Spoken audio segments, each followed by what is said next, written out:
Good morning and welcome to day 2 here in Zhuhai International Circuit. We are here for the Idemitsu FIM Asia Road Racing Championship, and as you can probably see in the background, and including my hair, it is quite breezy once again here for the second day. Now let's recap a bit about what happened yesterday on day 1. We had the practice sessions and it started off dry, and then we had wet weather all the way until the final few practice sessions. And then we had just a bit of a taste of what we can expect should there be dry weather. Now for today's weather, we're expecting similar conditions, so that's going to be quite a tricky one for the riders, but they did get good practice and good data coming in. Now, speaking of today, we have qualifyings coming up right in about a few minutes time, and then after that, we will have race 1 in the afternoon. Behind me is a big talking point, actually. That is the last turn, the final turn, turn 14. We saw so many incidences there, especially in 50-50 conditions where people were just trying to get to the close line of the apex, and there's just a damp line there that caught out a few riders, notably Apiwat. So today's going to be an interesting one. It's going to be a really, really hot session in the ASBs all the way down to the TVS Asia 1 makes. Stay tuned with us, catch us live. We're going to head right onto the action on track.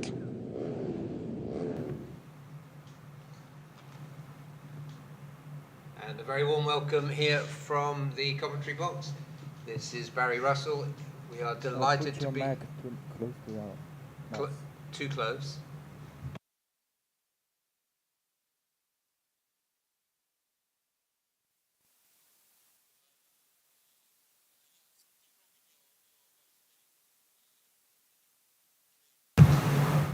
Continue, Barry. Alright, so let's just take a look at Zhuhai International Circuit. As you can see, 14, a bit hollow, a bit 14 turns. We'll be just back with you. We're just doing a few sound checks here, so please bear with us.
And a very warm welcome from the commentary box. This is Barry Russell coming to you live. Thanks to Daniel for the introduction, and as he said, there was a lot of drama yesterday. We had a bit of everything weather-wise, wet, dry and everything in between. The great thing was that all of that happened in free practice, so the teams had got plenty of data now, regardless of the conditions, because so far as I can tell, this is the first time we've ever experienced wet conditions here at Zhuhai International Circuit in Guangdong Province, down in the southeast of China. So as Daniel was saying, it's Saturday, and that means the morning is all about qualifying, and race 1 for all 5 classes will be this afternoon. And the first session is the qualifying 1 session for the Underbones. Now the riders out on track are the riders that didn't make the cut for the fastest 12 on combined free practice session times yesterday. So they are going to shoot it out. The 8 riders on track now. There's 20 in total on the entry list. These 8 riders are going to shoot it out and hope to get themselves into the top 2 so they can go straight through into qualifying 2. And we have quite a distinguished lineup here. Shafiq Rosli, Afif Amran, Masato Fernando, and Pirapong Louis Bimpeng. In fact, pretty much everybody here is good quality. And Daniel, you were talking a little earlier before we went on air about Amirul Arif. Yeah, I think Amirul Arif Musa, he's a rider with plenty of experience, and we're seeing him into ARC now again. And looking at his current race pass, he's just rejoined into the professional scene again for the past couple of seasons. This will be his 3rd season in a row. So seeing him into ARC Underbones is a good thing. We're gonna get some good quality riding from Amirul Arif. It seemed yesterday he was still getting to grips with the bike and the competition, which is to be expected after quite a long break. But yeah, do keep an eye out for him. Yeah, we saw some very light drizzle as we came to the circuit just over an hour ago. But it certainly looks as though that won't be troubling the riders out at the moment. There is Afif Amran, race winner in round 1 at Buriram just a month ago. There's Pirapong Louis Bimpeng for team One for All.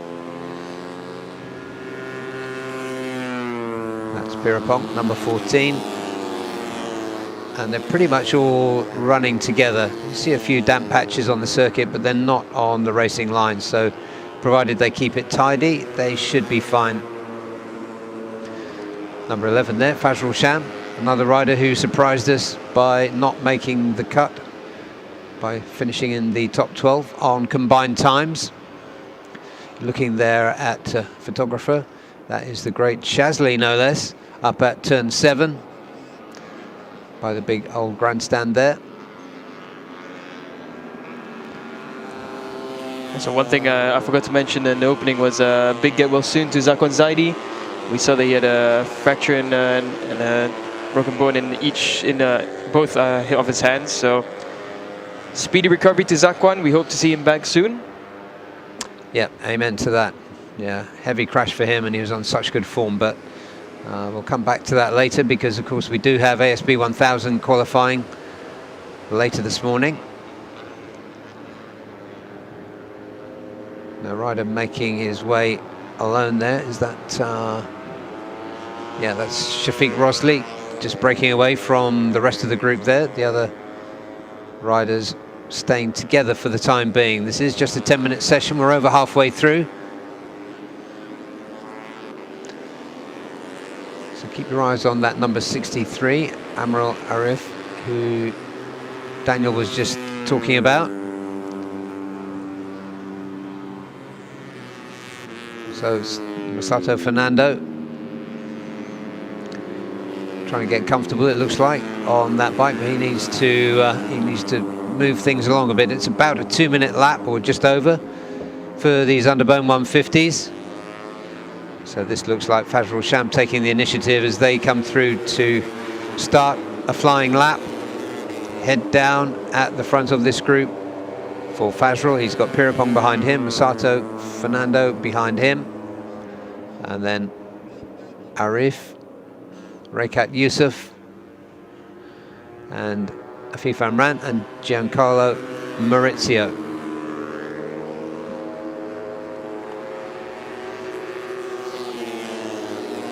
Two well-experienced riders, these two. Fazrul gets out of the way of Pirapong.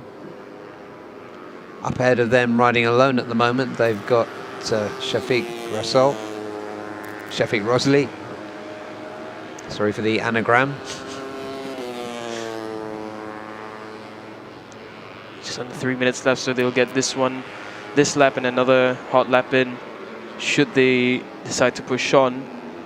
I'm just trying to remember roughly where the timings were in these similar conditions. More or less around the 208s, I think, was 208 to 206 were the fastest. Yeah, the fastest was 206, but it was really only Adichie Fauzi who was getting into that area or on that kind of pace. Afif now trying to get the groove on. He just came out of pit lane earlier, so he's got to really make it around quick. So what we are seeing there, I believe, was wet tires as well. It is still perhaps a bit too damp to have a dry line already. Yeah, it is only a 10-minute session, so if they chew them up, then no harm done, except to the Dunlop budget. So we follow Pierpont and Amafraso Sham.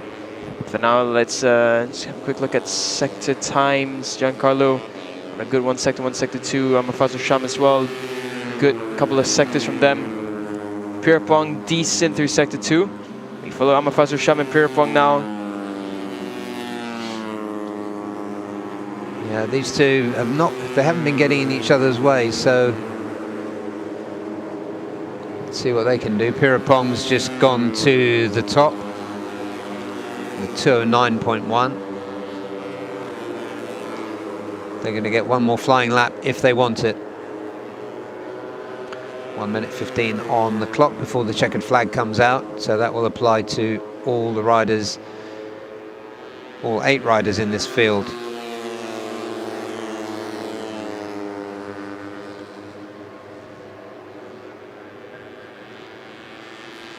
So as of right now, Giancarlo, the fastest, 207.9. Pierpont, Louis Bumpeng second, Amafraso Sham, Masato Fernando third and fourth.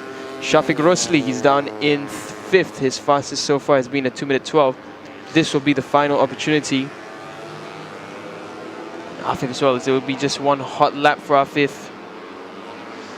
Yeah, and as we were saying, the conditions are tricky and they're just getting attuned to them. That lap from Giancarlo is a couple of seconds faster.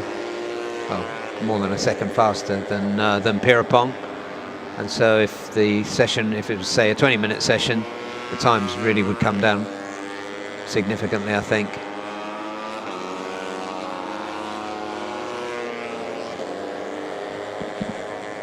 Shafiq Rosli, who was on his own, now being caught up on this last flyer. Anything notable going on track at the moment? Because provisionally it's Giancarlo Maurizio and Pierpont Louis Bumpeng who will go through to qualifying 2. Afif has just set fastest sector 1, sector 2, so look out for Afif Amran. Afif is leaving it really late and it looks like he might just take it away. Amir Arif there just in the background, he's coming through.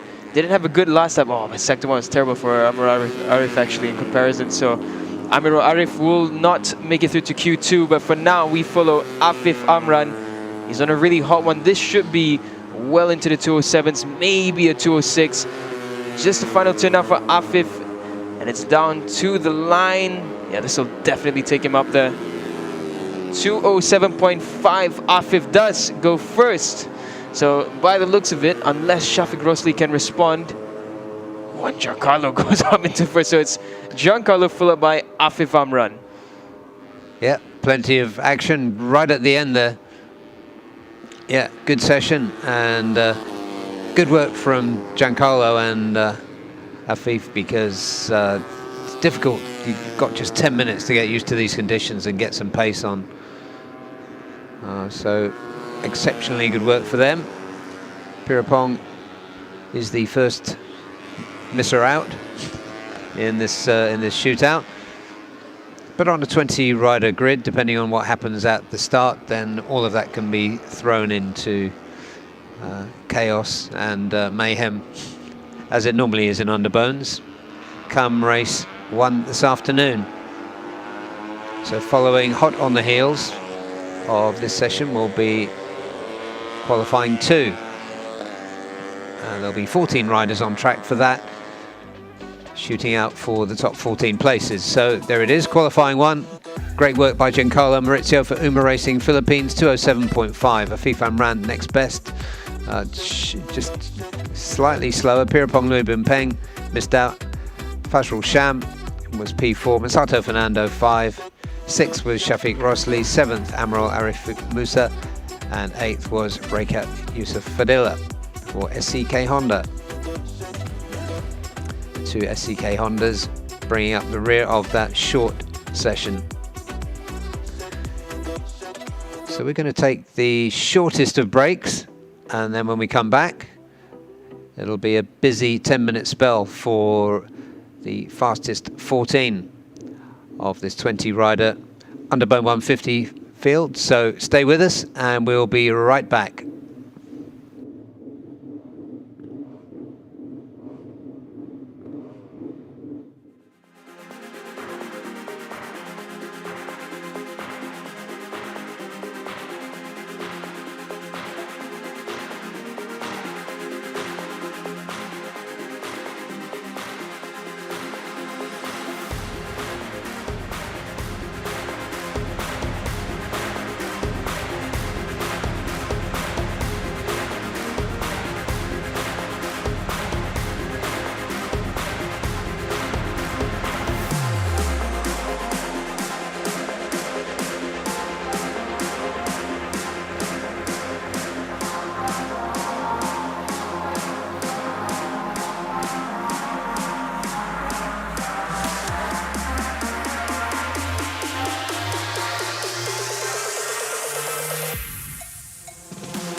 Idemitsu IRG7, race-bred nano-tailored oil for enhanced acceleration and horsepower. Even in harsh conditions, the 7 protective benefits of septic guard technology keep your engine performing at its peak. Even a split-second advantage can change everything. Born to win. Idemitsu IRG7.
So let's get straight back into the on-track action. It's Saturday morning, it's qualifying, and this is the second session. This is the qualifying 2 session for the fastest 14 so far. That's based on combined free practice yesterday and the results of qualifying one just a few moments ago. So it's a leisurely pit exit, to say the least. They're just about going fast enough not to fall over. Nazrul decides not to wait.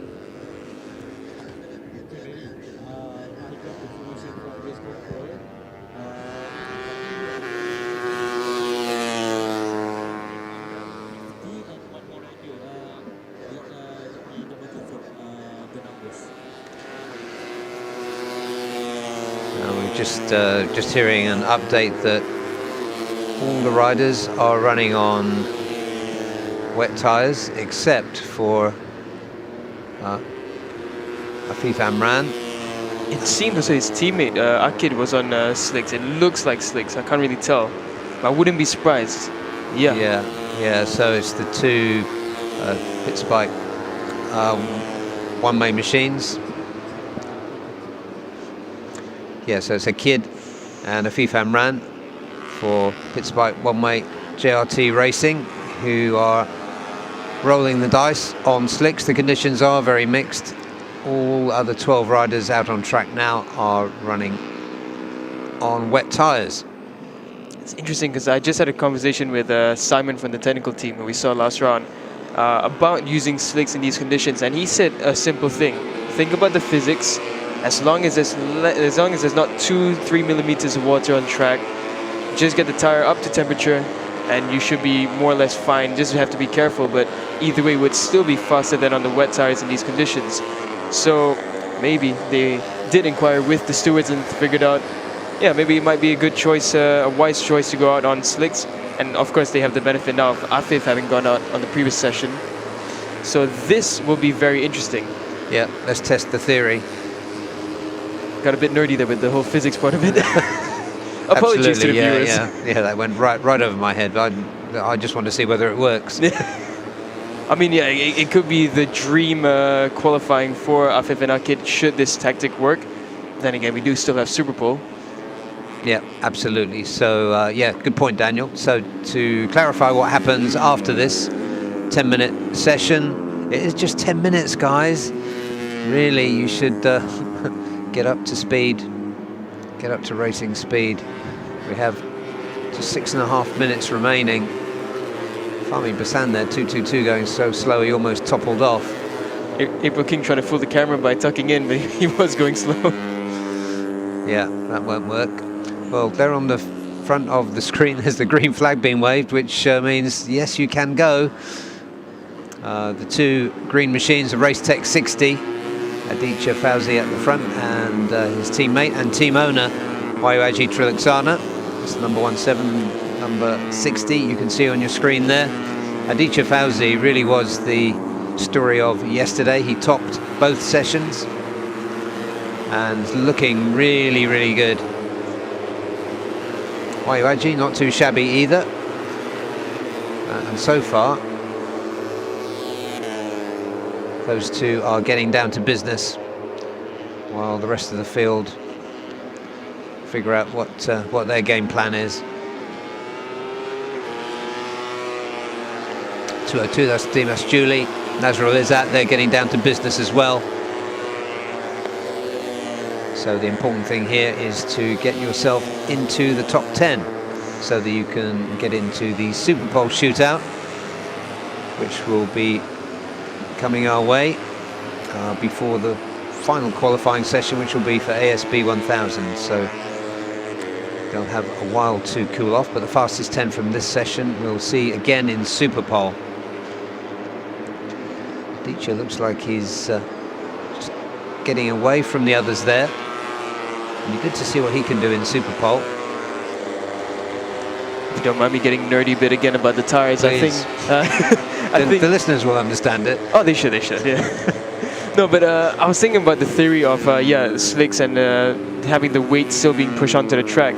the one scenario where that would probably work is maybe for 250s, 600s, and 1000s, because they have that much weight to push the bike down onto the tarmac. But on the underbones, it might be a bit risky because they don't have that weight pressing down. So it will be interesting, because looking at the track, it is still quite damp. Yeah, it's a little early to test the theory at the moment, especially given the wobbling about that we've seen out on track. Just looking at the sector times of Afif and Akid, it's decent, but they're nowhere near what the top 3 are doing sector-wise. Yeah, there is Afif Amran. Completes a lap. And he drops down the order, so the experiment doesn't look like it's working, but we've only been at it for 6 minutes.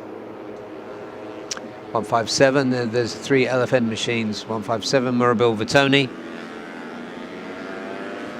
He was one of the fastest on combined times yesterday, and consistently there. I'll definitely put him down as a championship contender for this year. Murabil Vitoni, he's excellent, and the team as well, they're set up so well. Team boss, actually, he's Haji Putra, he's actually a rally car racer, even right now. So there's a lot of passion in the team. It's really evident in the way they come together every time they celebrate and work on the machines. Yeah, and they're really getting the results as well. They had a good year last year.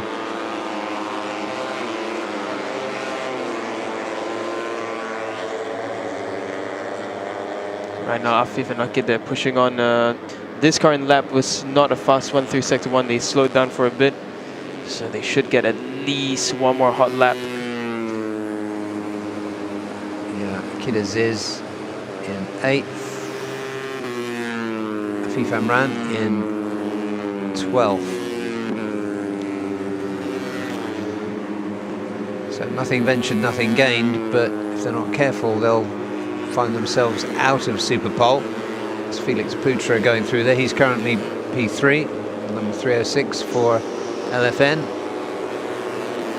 Afif slowing down on the race line there, a bit risky there for Fahmi Bassam as he went through. But here's Afif and Akid, the only 2 riders on slick tires in the qualifying 2 session. Akid is somewhat safe for now, but yeah, I don't think 9th is too comfortable for Akid yet.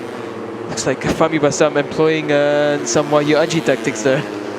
Yes, yeah, by which we, in case you missed yesterday, which mean ducking down solo and peeping through the gap between the top fairing and the lower fairing on the front. I think Afif's thrown this one away. I think he tried to slow down because he saw the big number 22 there coming behind him. Sorry, number 23, Lupita. So he backed off a bit at turn 1, so that will ruin sector 1 for him. Akid is still on it though. So the hopes for Pitt's bike right now is in Akid's hands. Yeah, Afif's just not really pushing on this lap at all. Aditya Fauzi, fastest sector 1 by quite a distance. Akid as well, good sector 1 from him. So Akid has this provisionally now. Looks like if he can continue on this lap, will be somewhere among the top 10. Yeah, Aditya has topped every session so far. Felix Putra running wide there. Comparison between the 2 slick tire riders. Afif's first sector was a 2.5 seconds slower, so Afif seemingly will not be in Superpole. Yeah, Dimas Julie currently sitting in 2nd. He's just been passed by Aditya Fauzi. And oh, this is interesting. We've got 6 seconds to the line, and I think if they want it. Oh, Aditya did make it past, so did Wayaji. And a 2:02 from Aditya Fauzi. Well, there you are. We did see him at the top all the way through yesterday. Exciting young rider that Wayu Aji's brought into his stable. I'm just trying to figure out where Aditya found a second and a half over Wayaji himself. 2:02.751 in these conditions. And he's on wet tires. Yeah, you saw him running there with Dimas Julie, and his lap was 2.5 seconds faster than Dimas Julie. Aki's just come across, he goes up into 4th. His teammate Afif sits dead last, 14th. Yep, so theory put to the test. And didn't work out on this occasion. Yeah, only Akid managing to make the most of the slick tires there. But even then, it seems like wet tires would have been the preferred choice, as Aditya, Murbil and Wayaji have proven. Yeah, so that's it. Afif Amran will start from 14th. And in the Superpole shootout, by virtue of finishing in 10th in this session, Fahmi Bassam will be the first away. April King and Giancarlo for Philippines also make the cut.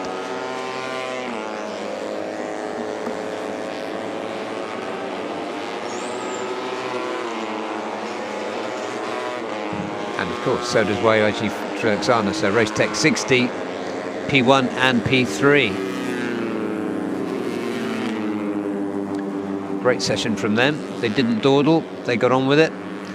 Here comes Nazarul. This is the last flying lap from him.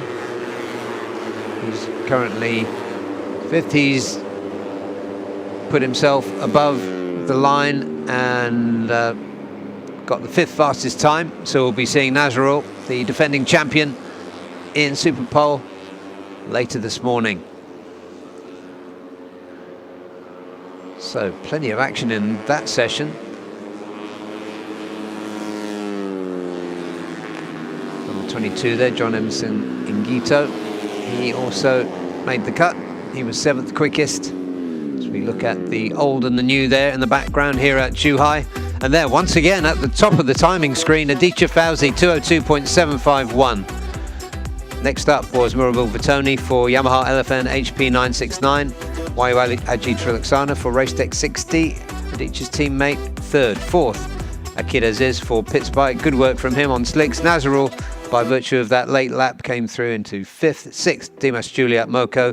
7th, John Emerson Ingito for 4S1M Evo Yamaha. Felix Putra-Mulia for LFN HP 969 was 8th. In 9th, Faris Putra for Cardinals was 9th. 10th, Giancarlo Maurizio, and just missing the cut there, April King Moscado for Uma Racing Philippines.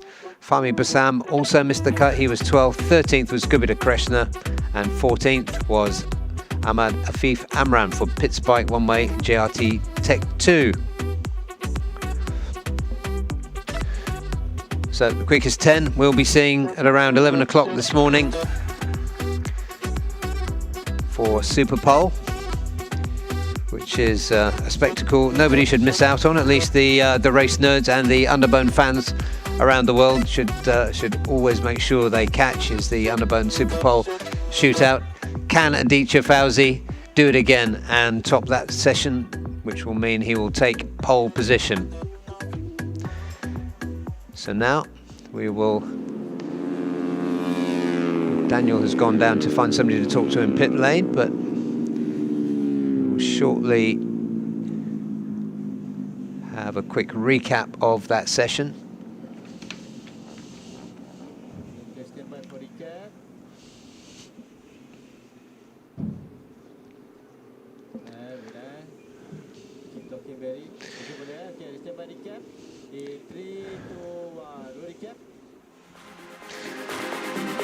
And the session got underway then. We're just looking right at the end there. Here was Nazarul Izzat. He jumped up from outside the top 10 into P5, right in the dying moments of that session.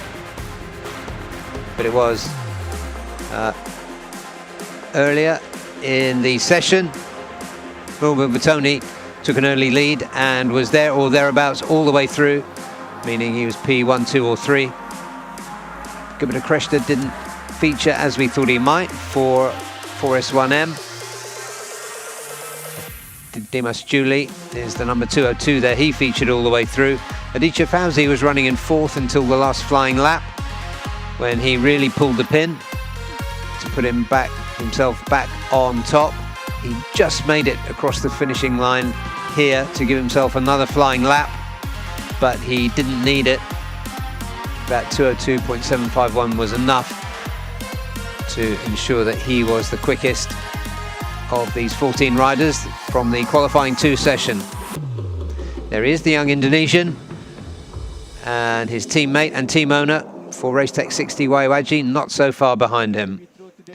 We're going to go down to Daniel now in pit lane. Down here after qualifying for the Underbone 150 with the top of the list, Aditya Fauzi. Aditya, yesterday in practice you were really putting in the best lap times after lap time, and especially today in the morning session as well, in tricky conditions you managed the fastest lap time. And we have Superpole coming up after this. How do you feel about it? Yeah, Alhamdulillah, I'm very happy because I can practice free day, and hari ini hasilnya overall dan untuk Superpole nanti saya akan lebih kerja keras untuk tim dan race 1 semoga dapat hasil yang terbaik. So translation there is he's going to work harder for Superpole, and it was a good job, good result for this morning session, and hopefully the best result for race later on. Thank you so much, Aditya. Congratulations and good luck. Thank you. Brilliant work there from Aditya Fauzi. We're going to take a short break. When we come back, we'll be seeing a similar format for the TVS Asia One-Make Championship. That'll be qualifying 1A and qualifying 1B to determine this afternoon's grid.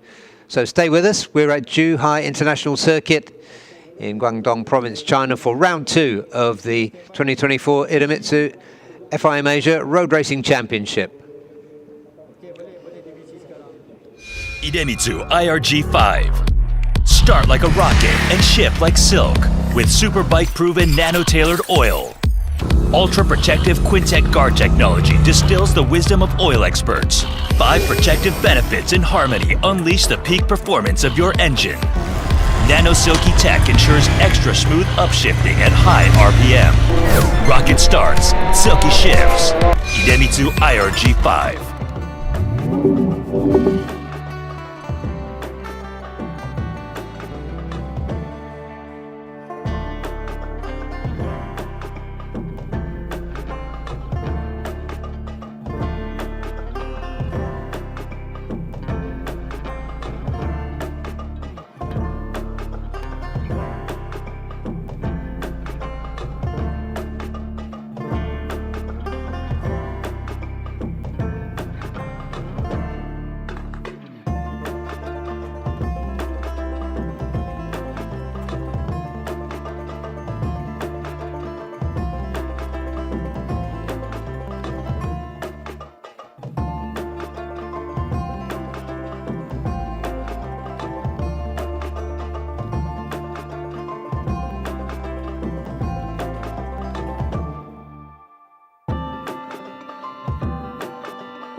Welcome back, and let's return with some more qualifying action. This time we're with the TVS Asia One Make Championship. Similar format, 2 qualifying sessions. The slower riders, there are 9 in this session, which they're calling qualifying 1A, and the fastest 2 will go through to qualifying 1B, which will follow directly after this one. So let's just take a look at the riders here. There are some really good riders, some really interesting riders in here too. We're going to look out for Dekiciano Aldi, Daniel, because he took a bit of a thumping when he crashed yesterday. So just look out for the number 5. And amazingly, he's actually back on track as well. So yeah, there he is. Really good news for Deki. I mean, it looked like a really, really bad crash, and he was holding on to, what was his right shoulder, or was it his left? Left, I think. Left, yeah. So it's really good to see that he's okay, and yeah, let's see what he does. Yeah, the young Indonesian bouncing back nicely. So it's a 10 minute session. We've got 2.5 minutes gone. That was their outlap. And so they get on their way. That's Rishi Takahira, number 10, followed by the German Rocco Sessler and Ati Kanger, another crasher from yesterday. We did see a few crashes on the outlap yesterday in the difficult conditions. Let's hope everybody keeps it clean now. And I think, just squinting at the screen here, that everybody is on wets. It's Ati Kanger, who has looked quick.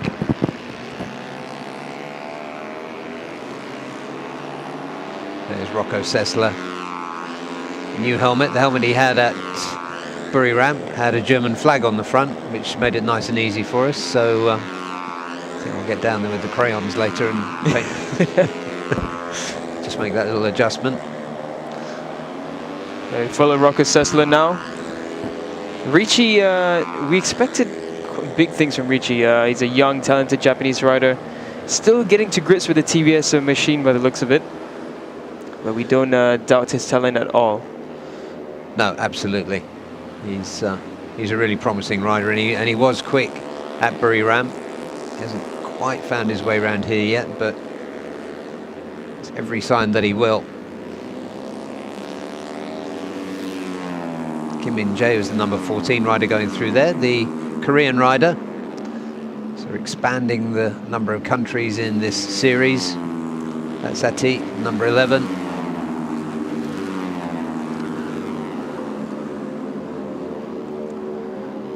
So we don't have any news of anyone going on slicks. I'd imagine that it would be a team decision, well, team being the whole One Make organization. So maybe they've decided that it'd be safer for all the riders to go out onto wet compounds. Yeah, with TVS it's going to be just a given. You're on wets or you're on slicks. It's a really well-organised championship. So stay there with Ati. First flying lap was a good one for Rishi. That was 1:54. Just to take a glimpse at yesterday's combined results. Go on, Daniel, I missed that. I was rummaging around in my laptop. It's quite a big slide there from Ati Kanger. He managed to keep it under control right at the edge of turn 7 there. So good job for Ati Kanger for keeping it on track. And yeah, well, that's a clear indication of how the grip is looking like on track. Yeah, and with half this short session gone, got 4 minutes 35 seconds before the checkered flag comes out. It's these three on your screen. They're at the top: Rishi Takahira, Rocco Sessler and Ati Kanger. Ati again getting slightly out of shape, but managing it well. Doesn't seem rattled by his off yesterday.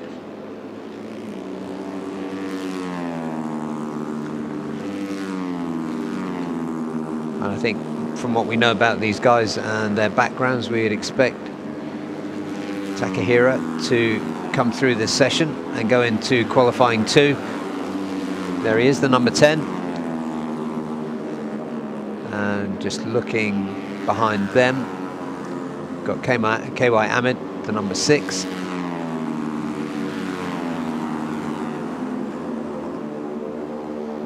Kim Min Jae, so Rishi's best time, 1:33.5. That's a 0.4 of a second advantage over Ati.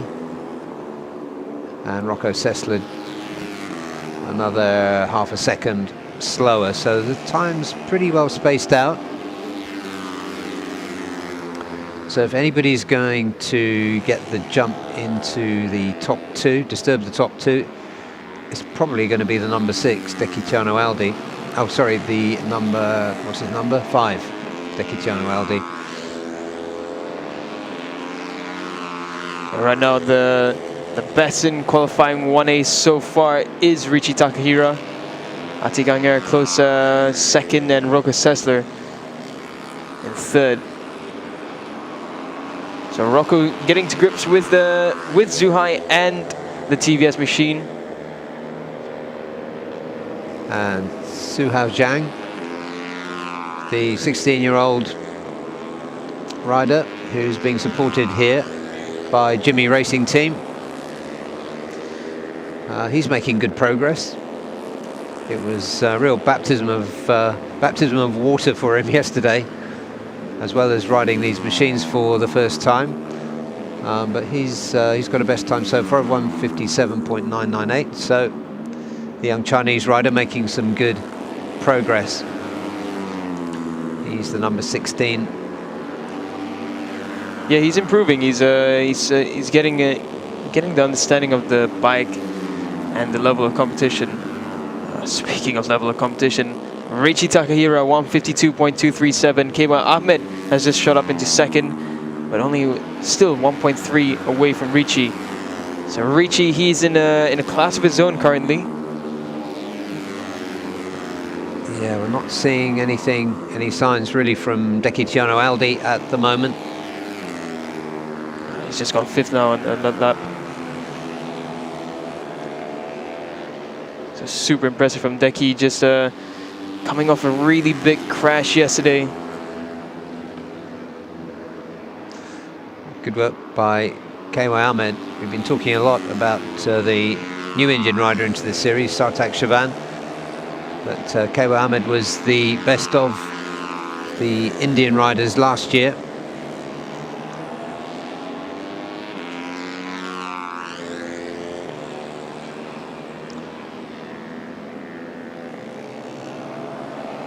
KY Ahmed, a protege of Jagan Kumar, no less.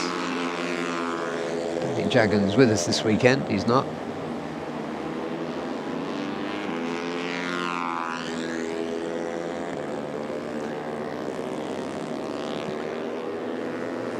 So Ati having a push for that second spot, or possibly the first spot.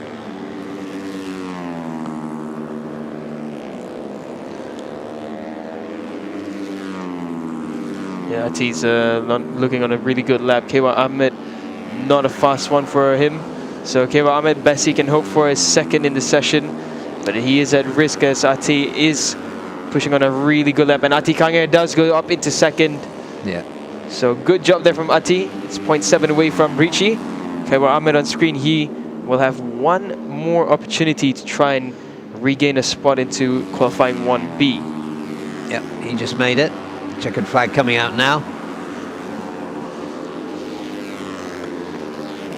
So let's see if he's got an answer for the tie. I did like the look of Ati Kanger in Buriram for round 1.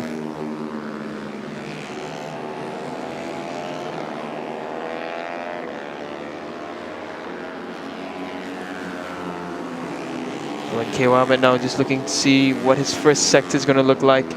For now, Ati Kanger, he can be quite comfortable knowing that he's in second, but all depends on yeah, KY Ahmed's not on a hot one. Again, sector 1 disappointing for him. Yeah, and it's a 0.6 difference. Ooh, no. on a hot lap actually is Rocco Sessler. Well, it's an improving lap for him, but it's not one that should be challenging top 2. Yeah, quite a culture shock for the 15-year-old German.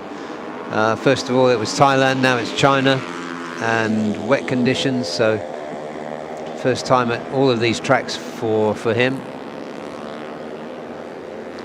It comes with good credentials from the Northern Talent Cup.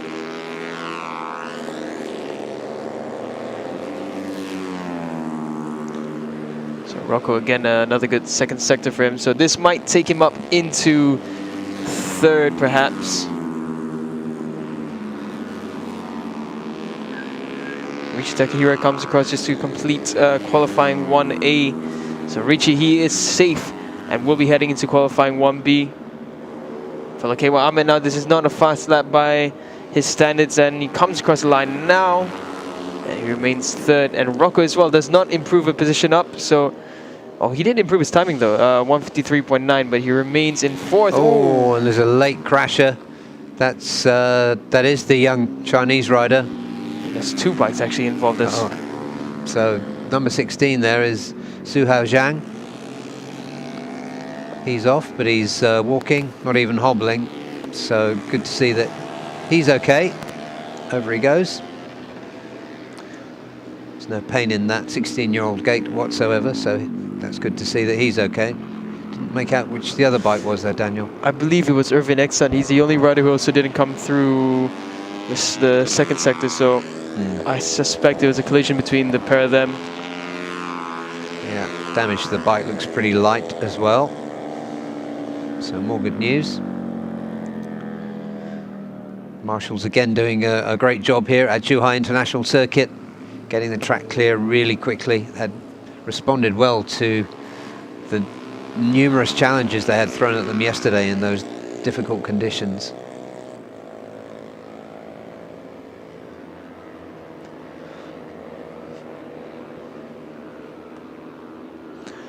So those results look pretty much in line with the form book.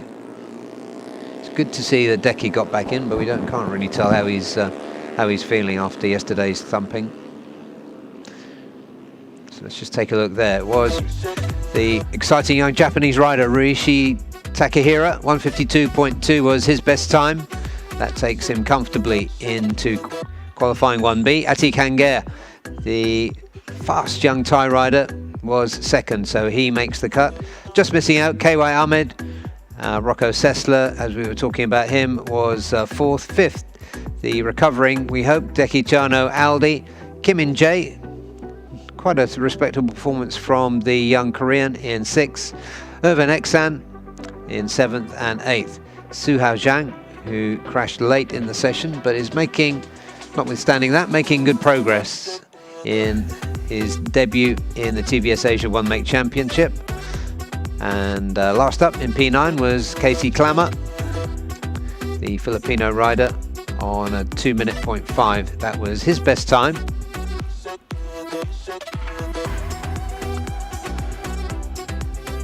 TVS Asia, TVS of course, a huge motorcycle manufacturer in India, owner of Norton, and the Indian presence growing in ARRC with our official fuel partner, Indian Oil, who we're delighted to say are going to be with us for 3 years. So while we look at the scenery there, let's have a look at a quick recap of that session. And from the start, it was Rishi Takahira together with Ati Kanger and Rocco Sessler that got away and started to set the pace. So they correctly understood the urgency of the task in hand. And we looked around to see whether Deki Chano Aldi was back in, and he was. There was KY Ahmed, who pushed hard throughout the session, put himself into P2 at one point. But in the end, in these tricky conditions, the lap times inevitably got faster. And there was a really quick time put in by Rishi Takahira. But really looked like it was going to be difficult to match, but Ati Kangair got his head down, kept pushing. Great session from him all the way through. There is number 10, Rishi Takahira, getting faster and faster during this session.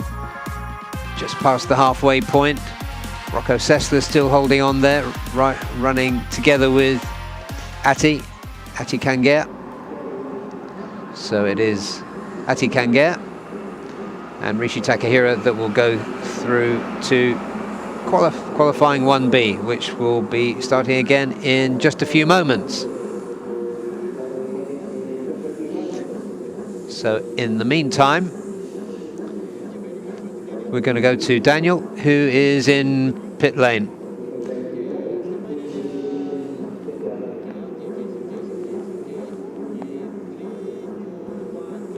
We're down here at the SDG Hard Pro Garage with Yuki Kuni. So Yuki, right at the end of the day, we saw you have a crash, but we didn't see you. So could you tell us what happened and how you're doing?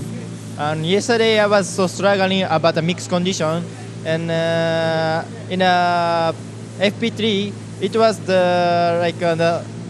on the line it was dry, but still some point it was wet, and I was big mistake on the myself. That's why I go out, and immediately I was crashed. So that crash was my fault, and the bike was so destroyed. So I have to say I'm sorry to the team. But today, which is another chance for the qualifying and the race one, I will be try to more better. Thank you so much, Yuki. It's great to see that you're okay, and good luck for today. Thank you.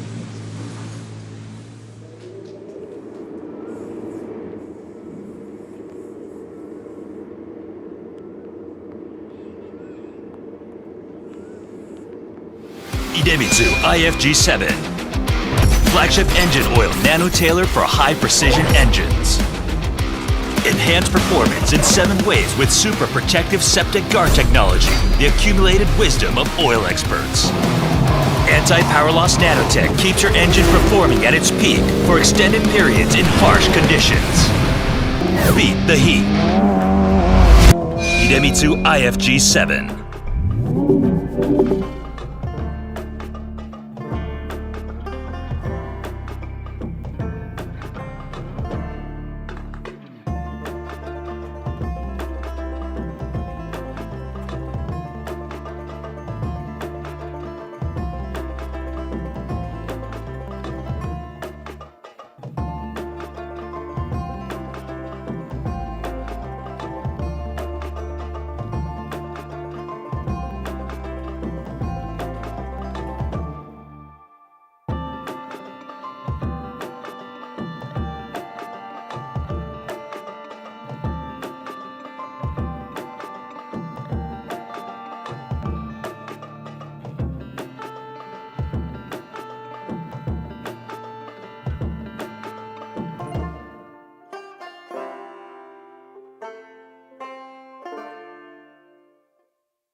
Here at the Honda Asia Dream Racing with Astemo, and we just want to get a quick word from the team of how Zakwan's condition is and how he's doing now.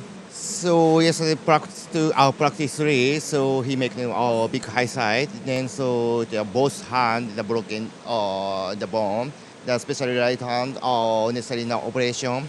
And so this week and he cannot join the race, so very unlucky. But he getting really soon. Next Motegi round he come back more strong. Yeah. Thank you so much. You answered my next question about Motegi, so thank you so much for that, and speedy recovery to Zakwan. Okay, thank you. Thank you.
Well, after a short delay, we are back on track for this qualifying morning for round 2 of the Idemitsu FIM Asia Road Racing Championship here at Zhuhai International Circuit.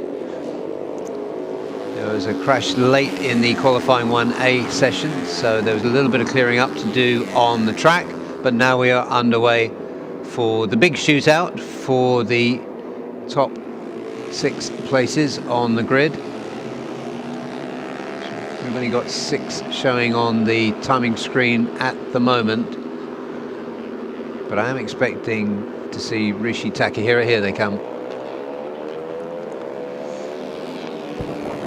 So yeah, change in the weather again. Just as I was down there, the rain started to drizzle down, but looks like it stopped on the front straight, at least for now. But we can expect rain to arrive at any moment of this morning. Track is still relatively damp.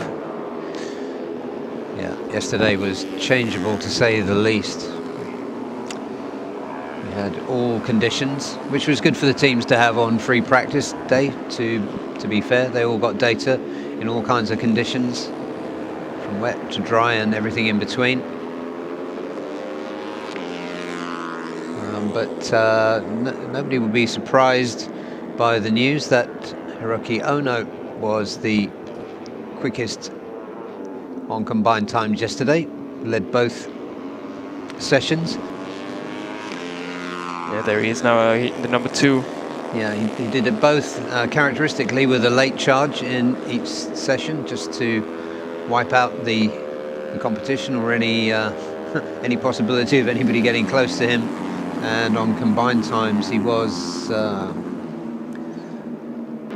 clear by, just check, almost 2 seconds, I think.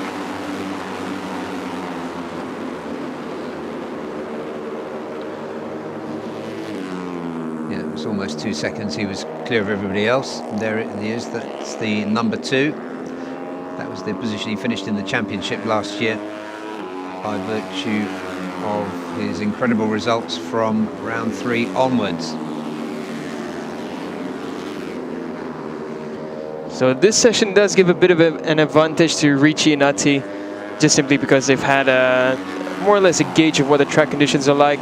So early on they should get in some good lap times, but we know the quality of Hiroki, Ramdan, Vorpal, Muzakir, Sartak, Chiranth as well. These are all no slouches. They can adapt very quickly and put in some really, really fast lap times.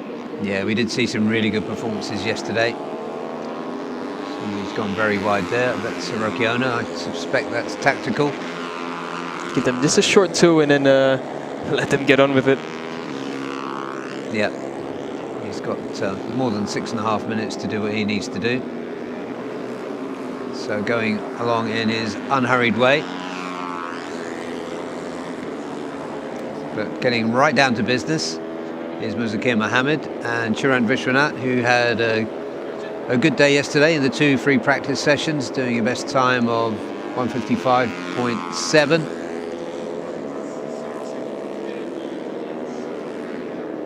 Muzakir was 3rd best.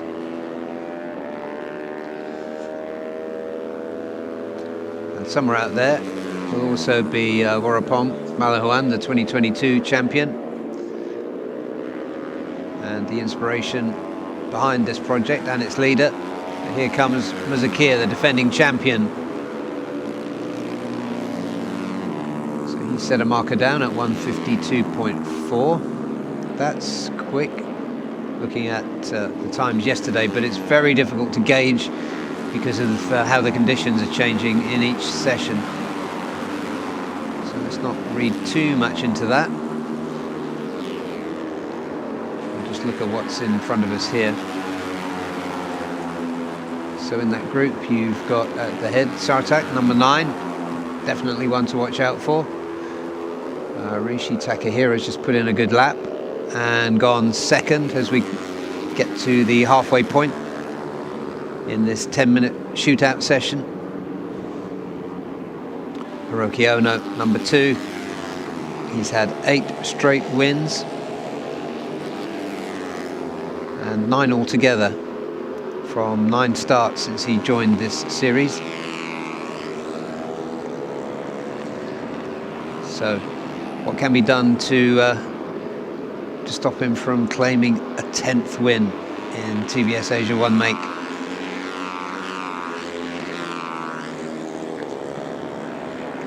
Sun is coming out on certain parts of the track. Still a little bit of cloud cover over the front straight area, but yeah, the track will be in drying conditions. Yeah, that'll be good to see. We've got 250s after this session, and then 600s. So it'd be good to see them able to run in dry conditions. Clinging onto the back of Hiroki Ono at the moment is Ramdan. Just looking right now as though he's got a little bit more pace than the Japanese championship leader. It was, of course, a double win for Hiroki Ono in round 1, so he took away a 14-point lead from Sartak.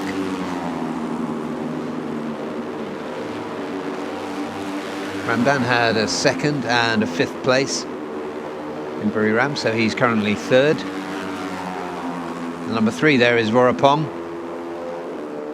Vorapong currently propping up the timing screen in number 8.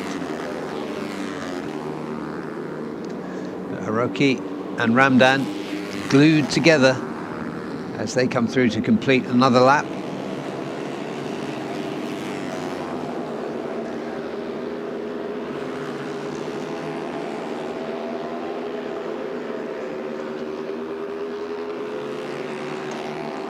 So they go through turn 10 and up to the big loop at the top.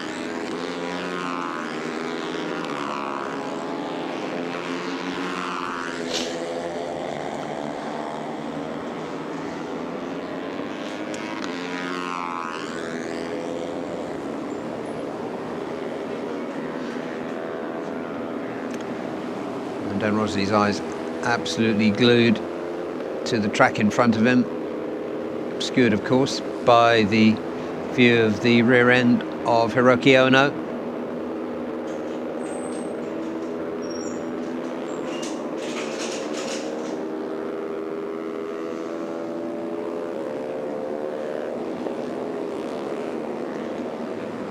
So there's 1:56 on the clock. That means that these riders will get one more flying lap around. And sitting at the top currently is Ramdan. This has been a good lap for him and a good lap for Hiroki Ono.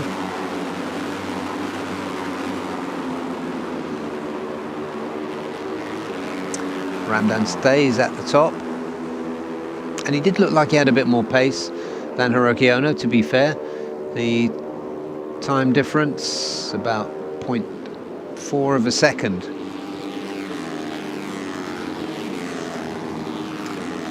Ramdan remaining glued to the back of the number 2 bike of Hiroki Ono.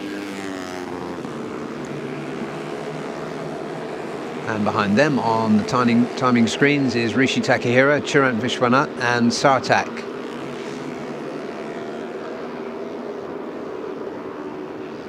Let's just take a look at Sartak's times.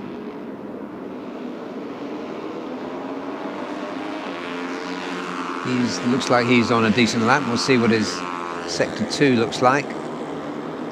But we're not sure of the effect. He did have a big fall at turn 14 in the second free practice session yesterday.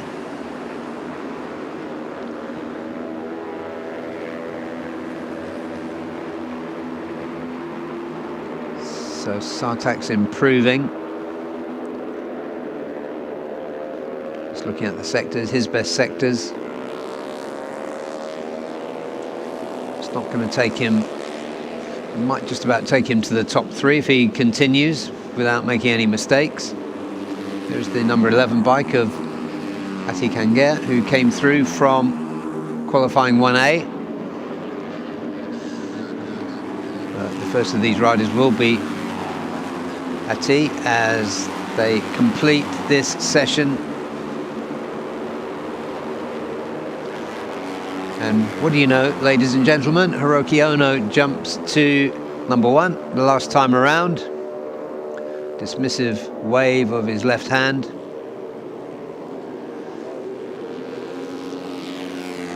And he did 150.3. And he is just 1,000th quicker there than Ramdan Rosley. Just 1,000th of a second. So that'll be number 1 and 2 on the grid this afternoon. And the defending champion, Muzakir, will be starting from the 3rd place on the front row.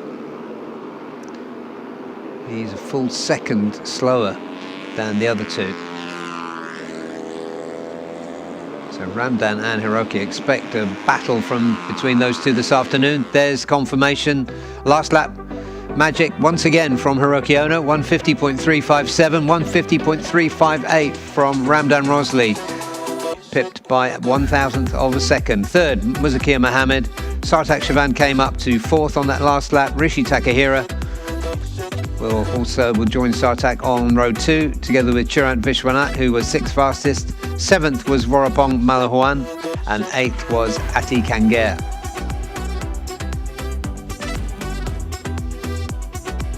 So those will be the first 8 on the grid for this afternoon's race. It will be the TVS Asia 1 make that opens the race proceedings this afternoon, scheduled for 5 minutes past 1 local time. And if you're wondering what that is, it's currently 9:22 here in China. We are delighted to be back here again. In less than 6 months, we did round 5 here last year. And now we are here for round 2. So it makes everything feel very familiar after a 4-year hiatus.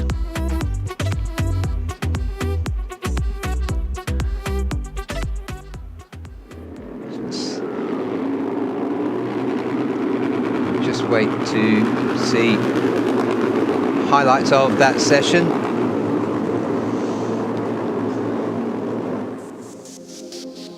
So there we are. It was Rishi Takahira who was the early leader in that session. He got away really well, having topped qualifying 1A. He came in on a mission into qualifying 1B. But it was Ramdan Rosley looking really strong. He spent 2 or 3 laps circulating together with Hiroki Ono, and it looked like Ramdan had a little bit more pace than he did. Sartak had a quiet session until the last time around, which you can see right now. There is Hiroki Ono making a run for it, chased by Ramdan once again. Muzakir Mohammed, number 1, giving it everything. So his wet tyres scrabbling for grip on the drying surface. Ati Kanger, number 11, followed by Sartak, number 9. And this was the last time.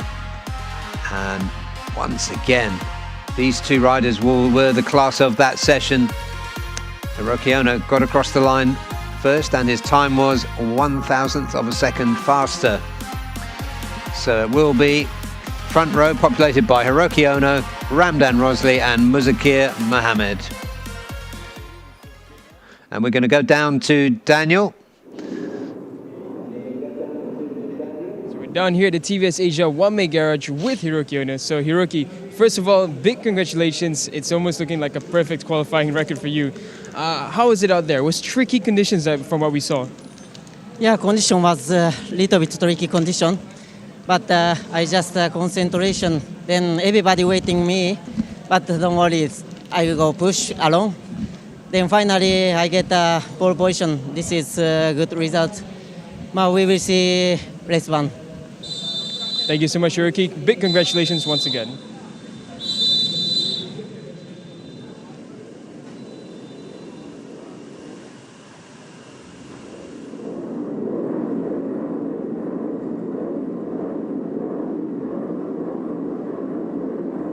Idemitsu engine oils are precisely formulated for meticulously engineered Japanese car engines. We are committed to delivering optimal performance. We fulfill this commitment through 5 ultra-protective benefits known as Quintec Guard. They unleash the peak performance of treasured cars. Drive anywhere with confidence.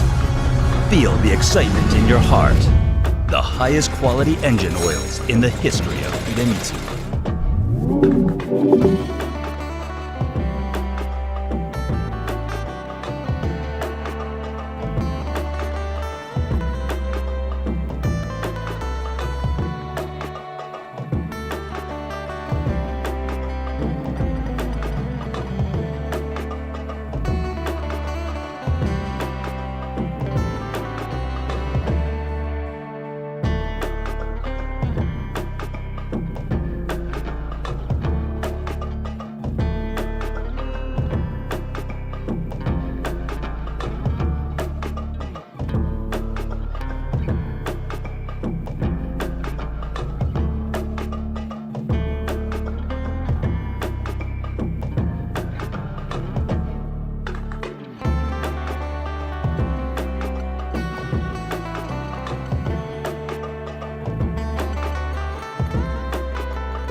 Here at the Pittsbike GRT paddock with team boss Jeremy Ho.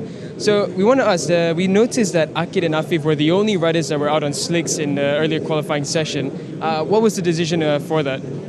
Because our chief mechanic was looking at the track, and he saw some dry patches, so we opted to go for the slicks instead of the wet tires. Yeah.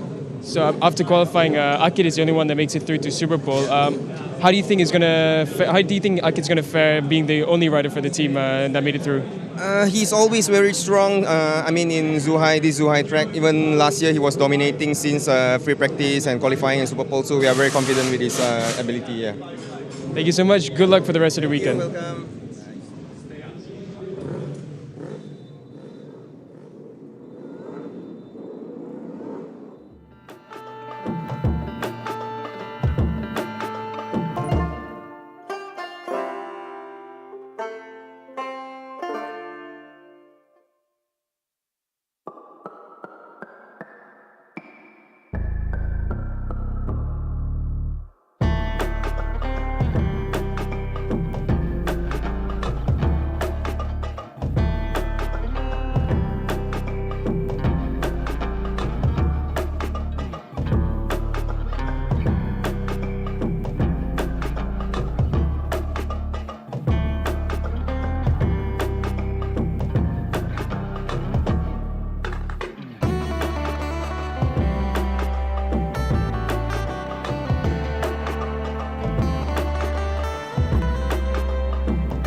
Welcome back to the on-track action here at Zhuhai International Circuit. Saturday morning is all about qualifying here for round 2 of the Idemitsu FIM Asia Road Racing Championship, and the first 2 riders you saw on your screen were 2 riders who performed extremely well all the way through yesterday. Primarily Ferozi Torakatula, whom we've really gotten used to seeing at the top of the timing screens. But his teammate Arai Agaska was never too far away from him.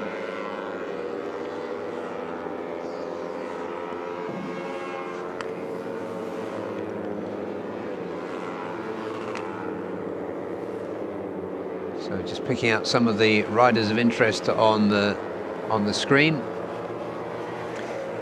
The number 15 bike. Number 15 bike belongs to Longnan Zhe, the Hong Kong rider for Victor Racing Team, in that distinctive blue and yellow livery. It's Mohsin Paramban going through, number 17. 37 on the screaming Kawasaki is Aiki Yoshi, and then it's Ferozi and Arai Agaska just making their way around on an outlap. And then we've got Wang Jiadong, number 461, who's also in the Victor Racing lineup here. And we've got 2 Vietnamese Hondas here, and there they are. There's, you'd have to call him the team leader, Cao Vietnam, number 65, who set Buriram alight with his performances in round 1, although he did crash while lunging for the lead in both races. But there on your screen you've got the, also with him, you've got the number 18 machine of Daniel. Which rider is the number 18? That's Fonsi, sorry, Sutri, yeah. Sutri.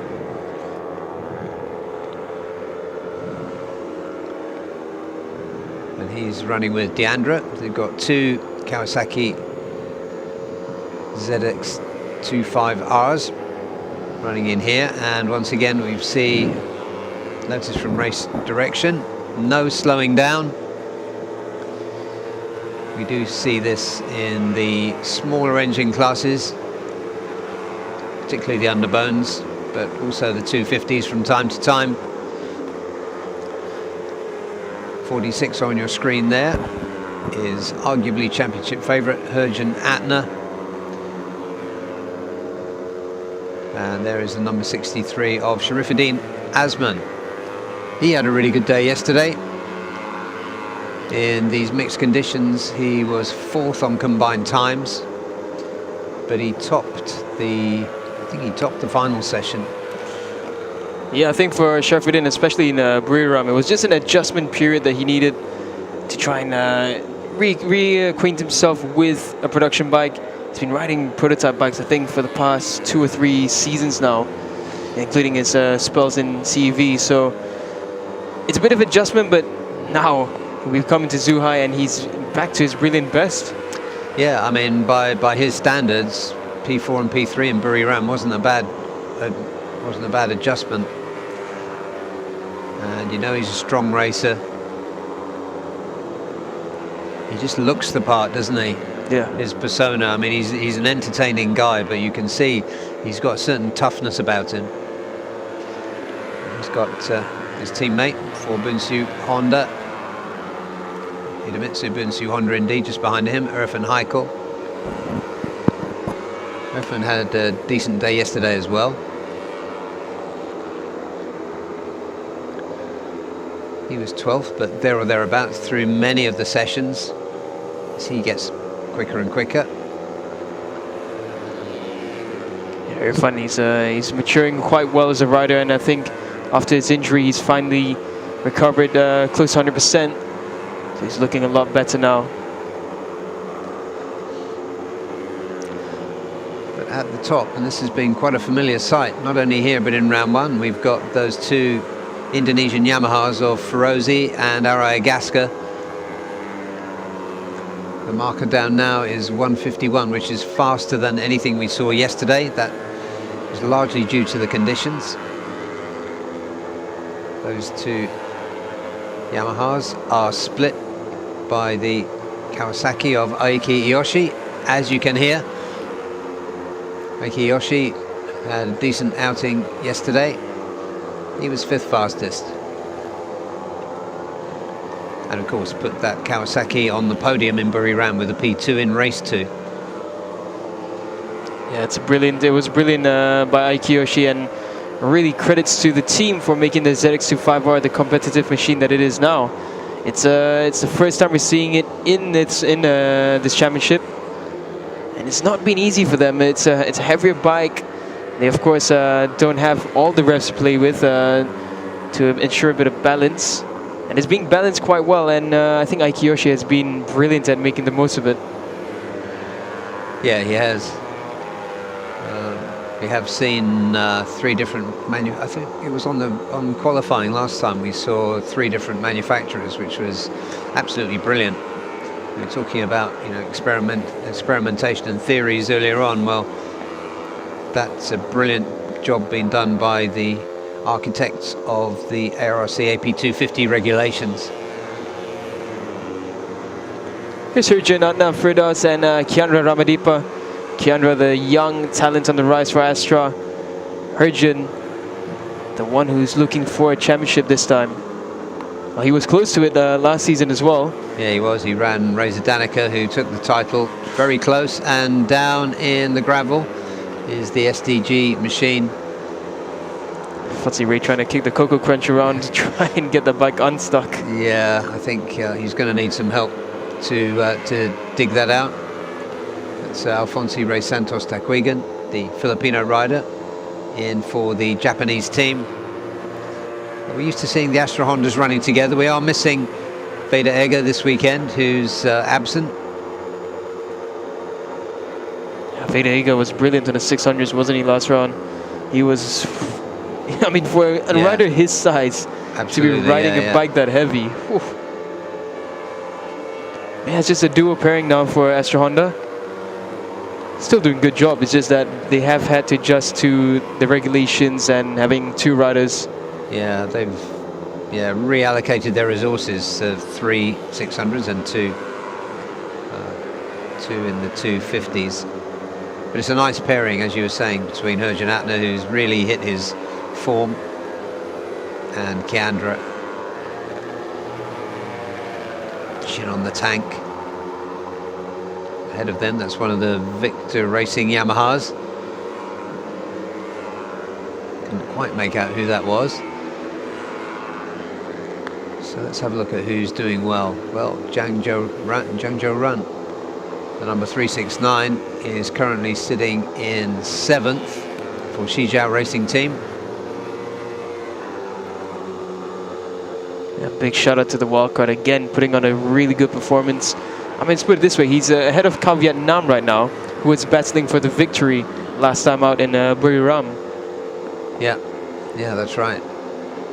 Also a few places ahead of Irfan Haikal, Piawat.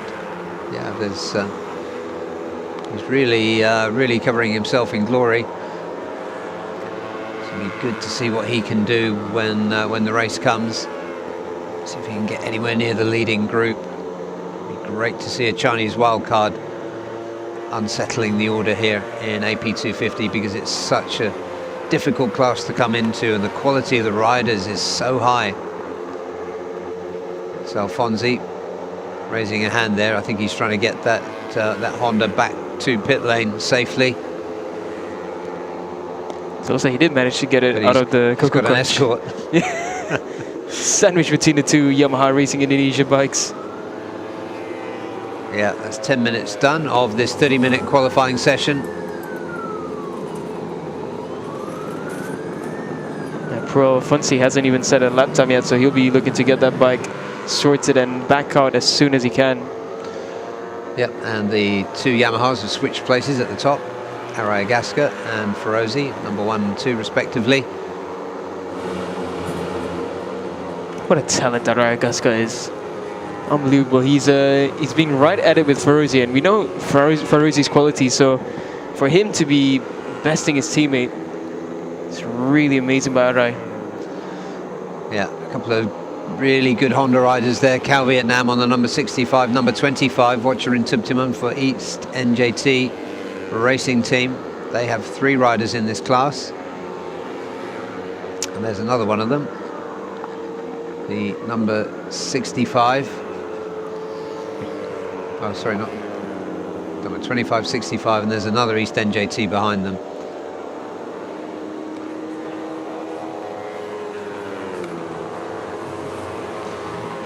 Debriefs going on there between Arai and his teammates, and so as well as Ferrucci with the mechanics. What did you make of that chopping motion as non-verbal communication, Daniel? If I were to understand rider sign language, that looks like chatter under brakes or something of that sort. Yeah, the other East NJT bike coming into view there is Warwick Song Nopakun, number 27. Deandra's just come across there. He's gone up into 10th. Cal Vietnam improves up 1 position into 7th.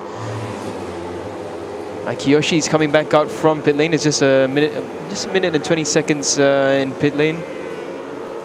So I'm not sure if that was just him trying to get some space on track. Yeah, it looks like Hergen making a move. Though sector 2 wasn't that good. Kiyoshi currently 5th. Says he's in the pits here, but I'm sure I saw a green number 37. He's just come up from pit lane. So it's just a short, quick stop for Aiki. I think Aiki wanted to run with Deandra, so that's why he went back to pit lane momentarily and came right back out. Yeah, Deandra getting to grips with this bike as well.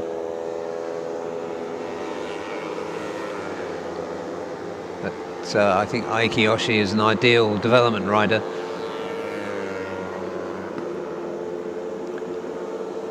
Yeah, Aiki's got a lot of experience on his hands, and yeah, they've been working together for a while now, so it's nice to see that partnership going strong.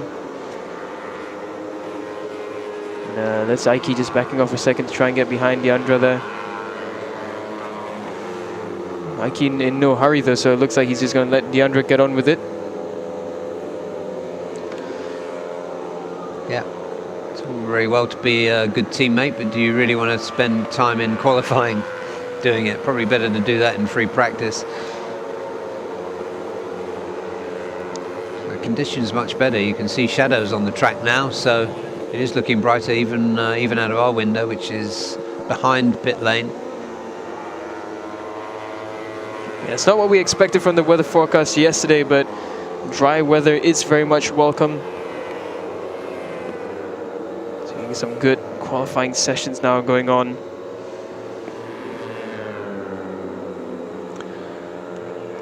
Hergen and Kiandra slicing past Piawat on the East NJT to complete another lap.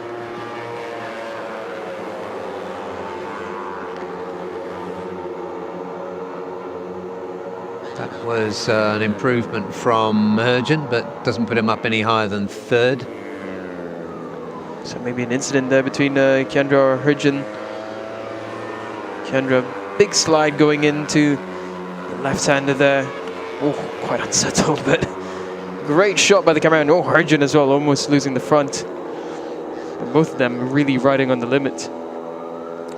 Yep, and they got the East NJT Honda of Piawat Patumios for company as well.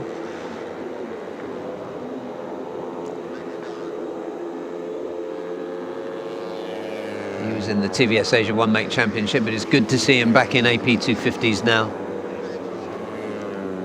Race winner, he's got really good one-lap pace as well.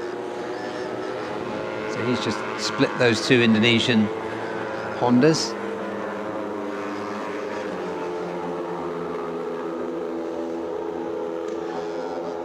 Sharifuddin still in the pits. Best time so far for him, 1:52.4.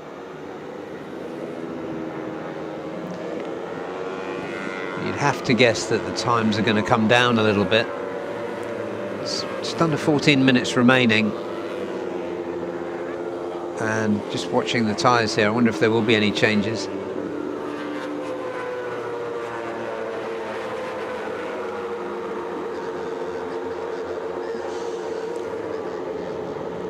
Herjun just looks like he's backing off from this. Kiandra going on, trying to stick into the slipstream of Piawat. What is Kiandra's lap time currently looking like for this one? No improvements through Sector 1 and Sector 2, so Kiandra will not improve his lap time here. But for now, for the Astra Honda Racing duo, 3rd and 4th, Herjun 3rd, Kiandra 4th. Yeah, improvement for Piawat there as well.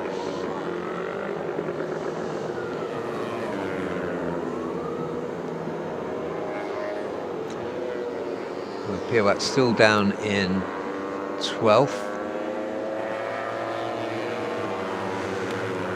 Herjun, and I'm just looking down at his tires there. I think that little moment that he had while riding with Kiandra maybe raised some concerns, and he wants to change the setup slightly.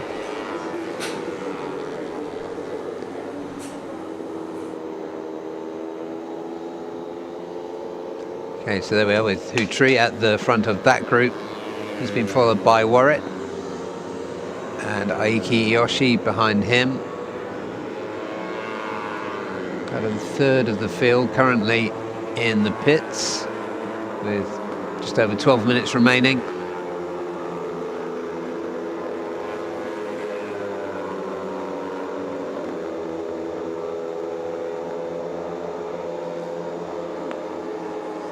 Zhang Zuo just came out now for second run. Yeah, Kiandra staying out and looking like he's going to do another decent lap.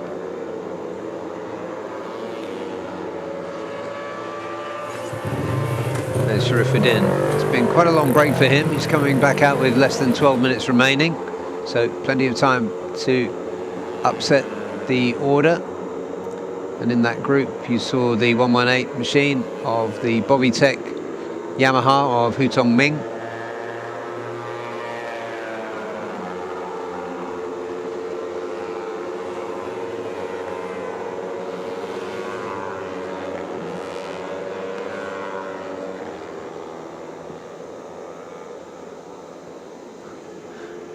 Here for Sharifuddin Azman.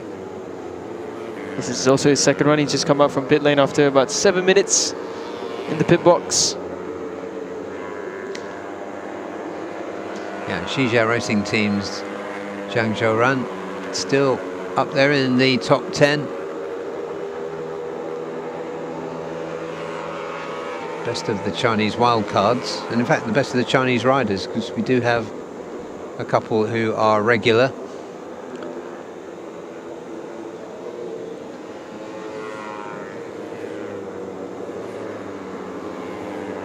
Also looking out for Jia Rui for Shijia Racing Team.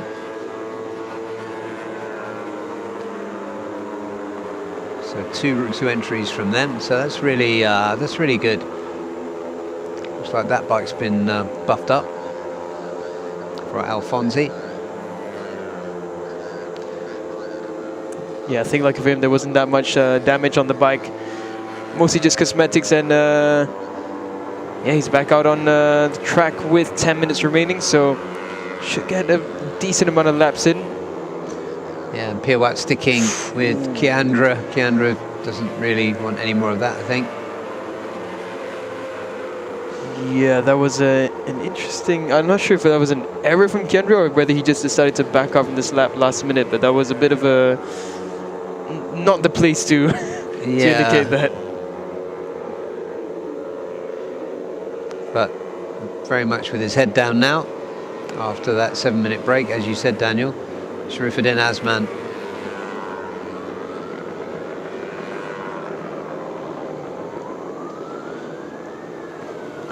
Yeah, we follow Damok now on his first flying lap on his second run.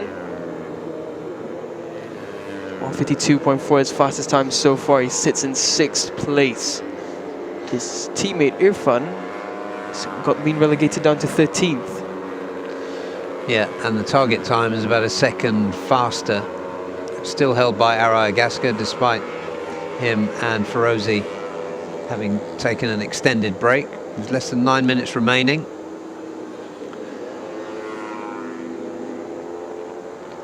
This is when Sharifuddin's going to get the work done.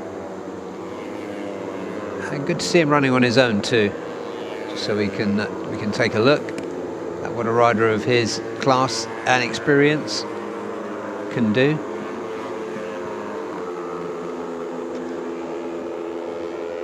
Yeah, Sharifuddin Osman's first 2 sectors not improving. Decent sector 2, okay sector 1. So I think if Damo can try and find his way to the group in front of him, which will be quite difficult on his own, but if he can get some slipstream with a rider of similar lap times, I think should bring him up into at least a couple of positions higher.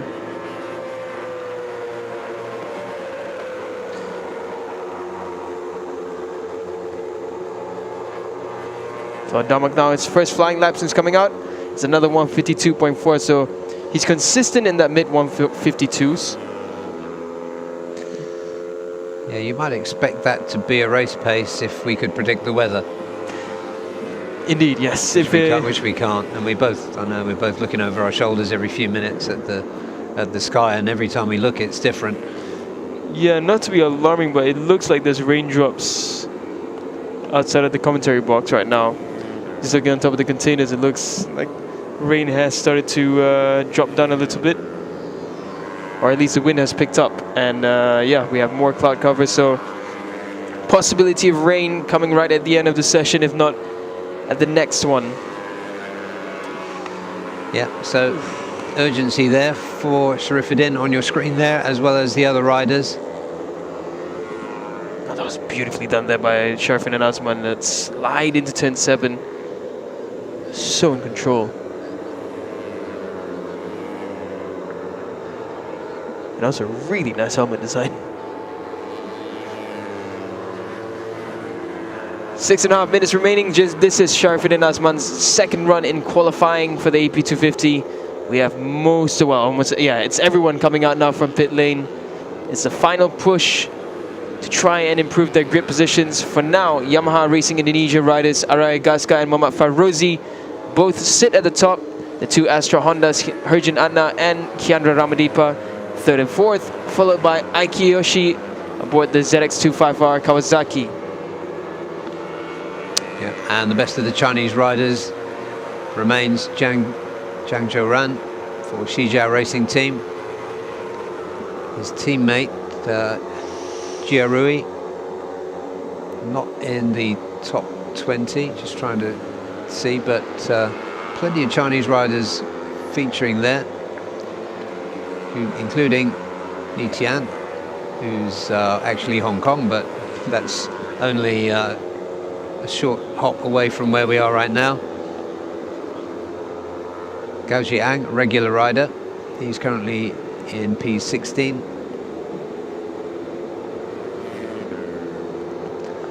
Now Diandra, he's gone up into 9th. Sharifuddin Osman has gone up into 4th.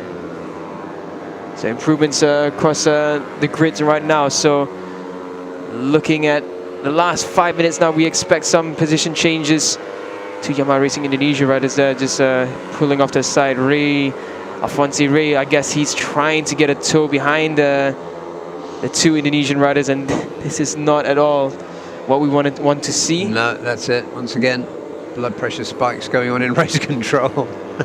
Hello, Nasha. Surprised one of our team members there in pit lane, normally on the other side of the camera. So on goes Arayagaska, then number 38, followed by Alfonsi Ray. Where's Farouzi gone? He was behind Alfonsi, I believe. Yeah, there we are. And we have him. They begin their flying lap now. It was a 12-minute rest in pit lane.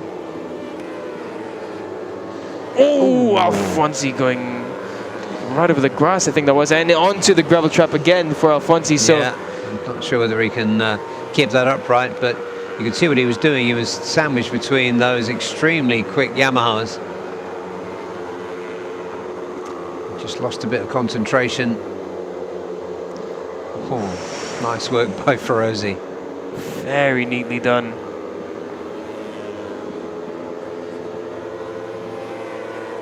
Ferozi now pushing on Arayagaska, his teammate, still holding the fastest lap. Sector 1, not too impressive. It's still a fast Sector 1 time in the 37s, but not going to be improving on this lap for them. Ferozi as well, I think he got a bit distracted after seeing Alfonsi's moment there, so he's got a bit of a gap between himself and Arai now. Yeah, just ahead of them is that quite a big group in front of Arayagaska. Pick out a few of those if we can.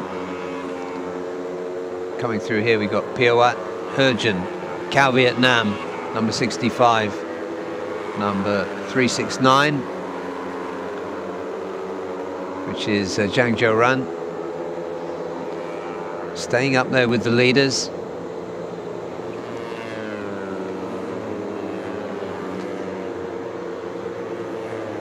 And the number 73 machine there of Gao Ziang for Team One for All, Wonder Vacations.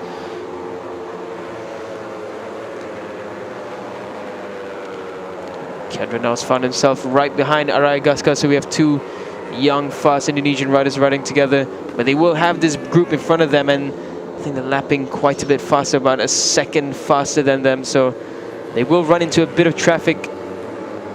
Hopefully for them, they might be able to just slip past with ease. I tell you what, just in the back of the shot as they were crossing the line there, I saw Ferozi absolutely storming through turn 14. Corner speed was incredible. So that could be something to watch out for later if it comes down to a fight at the end. Yeah, Ferozi actually did improve on that lap as well, 151.521, so he closes the gap down to Arayagaska now, just 0.26 away. Herjun 0.47 away from Arai. So now Sharfudin Azman on the screen here. He's P4 right now. Yeah, he's got Deandra in his wheel tracks on the second of those Kawasaki's, and Kamin Kintel for Idemitsu Honda India just behind him. I don't think that's going to worry him somehow, the Malaysian.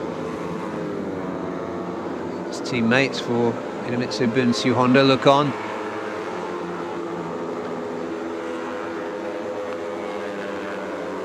He's not going to do it on this lap.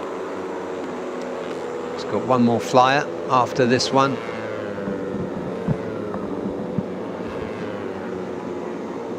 I thought he was going to ignore the bunch behind him, but he hasn't. Yeah, I think Sharfudin knows that he's got the pace now, and what he really doesn't want is helping anyone to get above his current position. For now, Arayagaska and Ferozi come across, and this is quite a group of riders now. Me and Hutri, they're just being sandwiched as Chandra and Ferozi try to make their way past on the straight.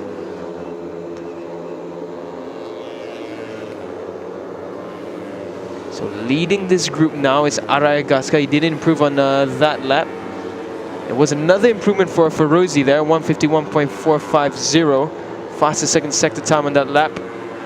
Yeah, and the Vietnamese Tonan Pu in that group as well. Just in the chasing pack behind Arayagaska. That's the number 19. And he's got Ferozi just behind him, Kiandra just behind him, so running in very elite company here.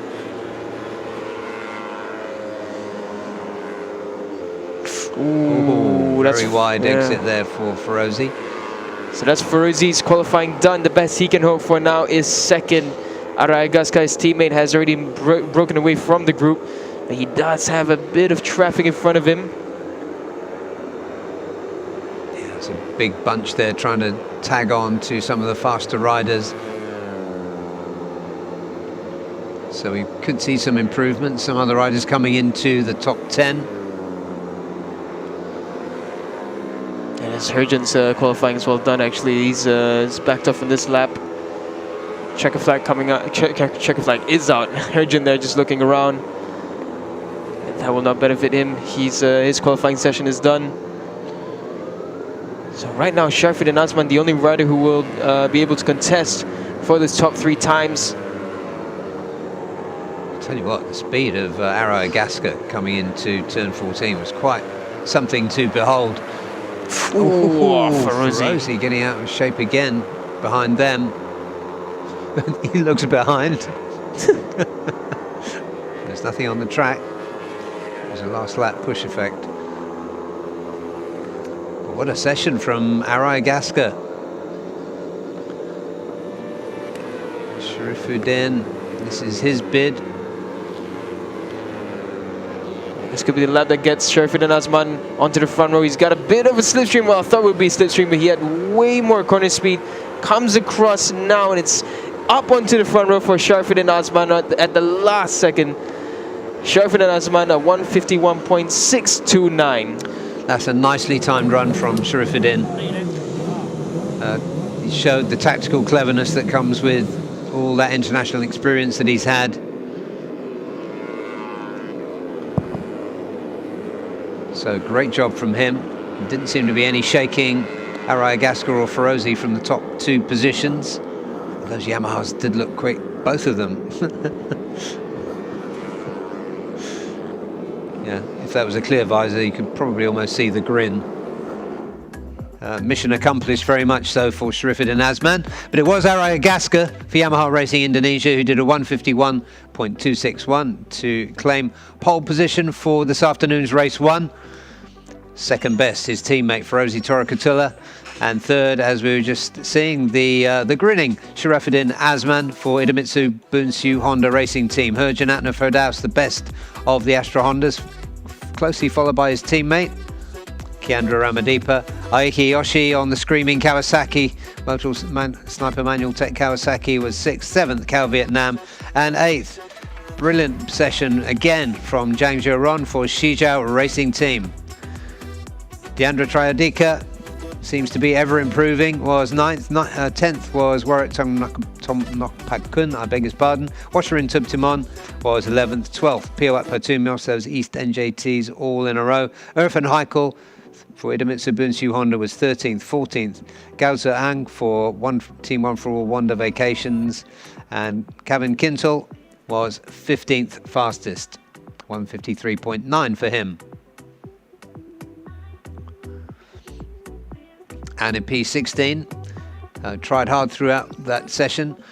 Nguyen Donampu, his countryman, Hu Tri, was just behind him for Honda Racing Vietnam.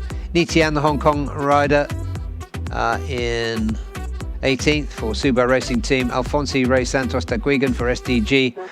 Eventful session for him. His best time was 1:55. Shun Zhenjiang for TY Antares, also 1:55. Jiarui for Shijiao, second of those 2 riders in 21st. 22nd, Hu Tong-ming for Bobbytech Eng Racing. Mohsin Paramban for Idemitsu Honda Racing India was 23rd. 24th, Wang Jiedong for Victor Racing, just ahead of his teammate Longnan Zhe. And 26th was Rei Marco Suba for Pitspike One Way JRT Tech 2 Racing Team, 156.7. Puts him in 26th place for this afternoon's race 1.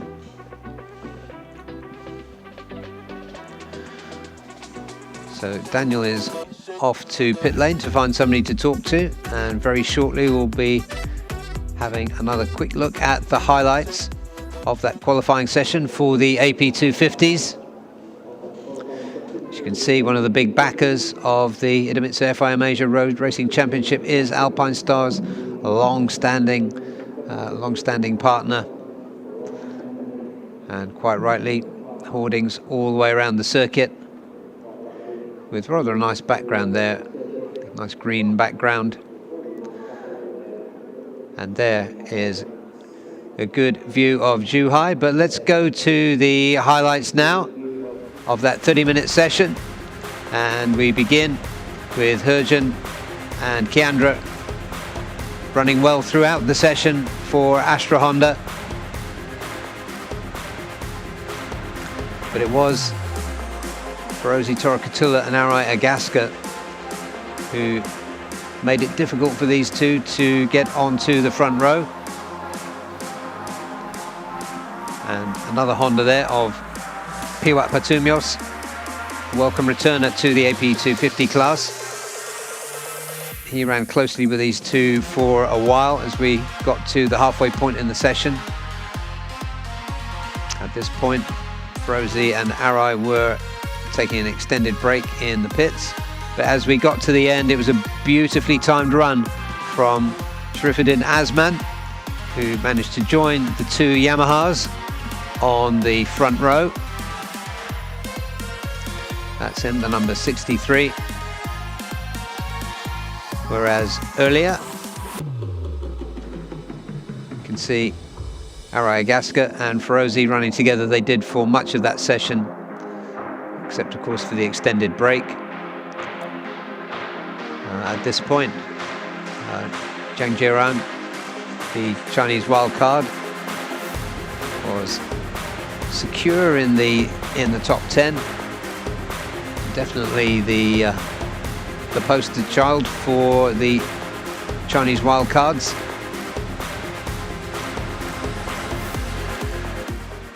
But let's go down to Daniel now, who is in pit lane.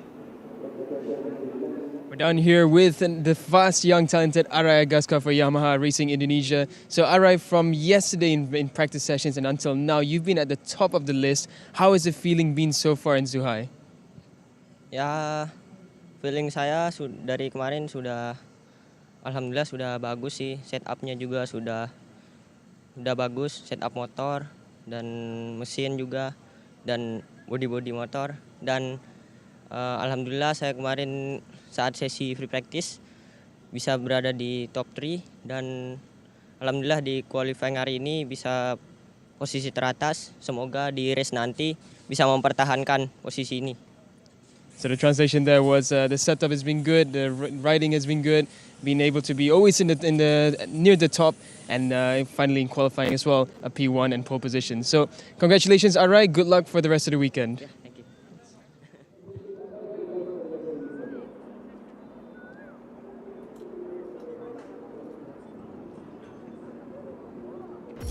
Idemitsu IRG7. Race-bred nano-tailored oil for enhanced acceleration and horsepower. Even in harsh conditions, the 7 protective benefits of septic guard technology keep your engine performing at its peak. Even a split-second advantage can change everything. Born to win. Idemitsu IRG7.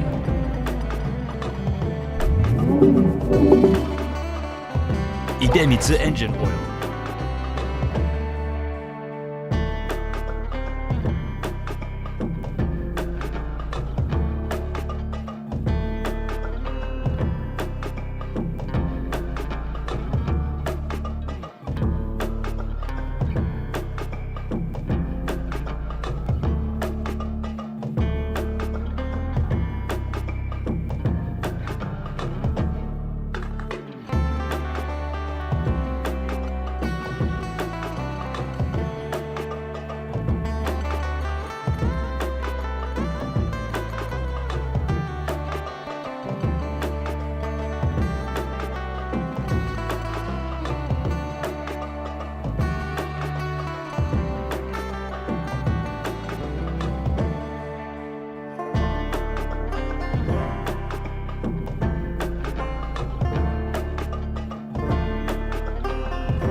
Welcome back, and thanks for staying with us.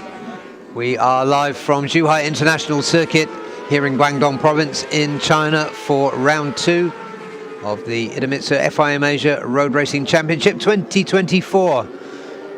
And this is the qualifying session. It's a 30-minute session for Supersport 600s. Conditions, as you can see, are now dry for the time being, and the sky looks a little brighter, so we're hoping we're going to see a completely dry session here. These riders just on their outlap, just getting warmed up, inspecting the track conditions, which have been so changeable. They had dry, medium and wet qualifying sessions yesterday. The driest of them was free practice 3.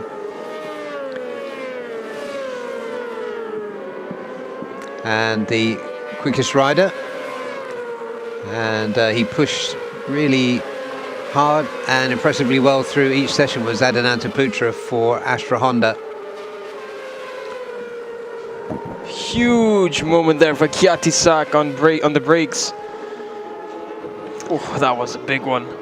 Yeah, Kiatisak also pretty adventurous yesterday in those mixed conditions. They've got dry now.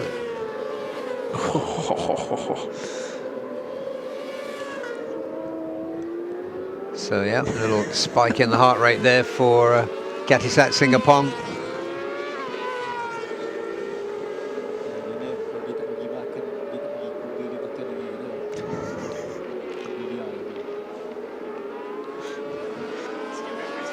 So it's Kiatisak, he's got just behind him.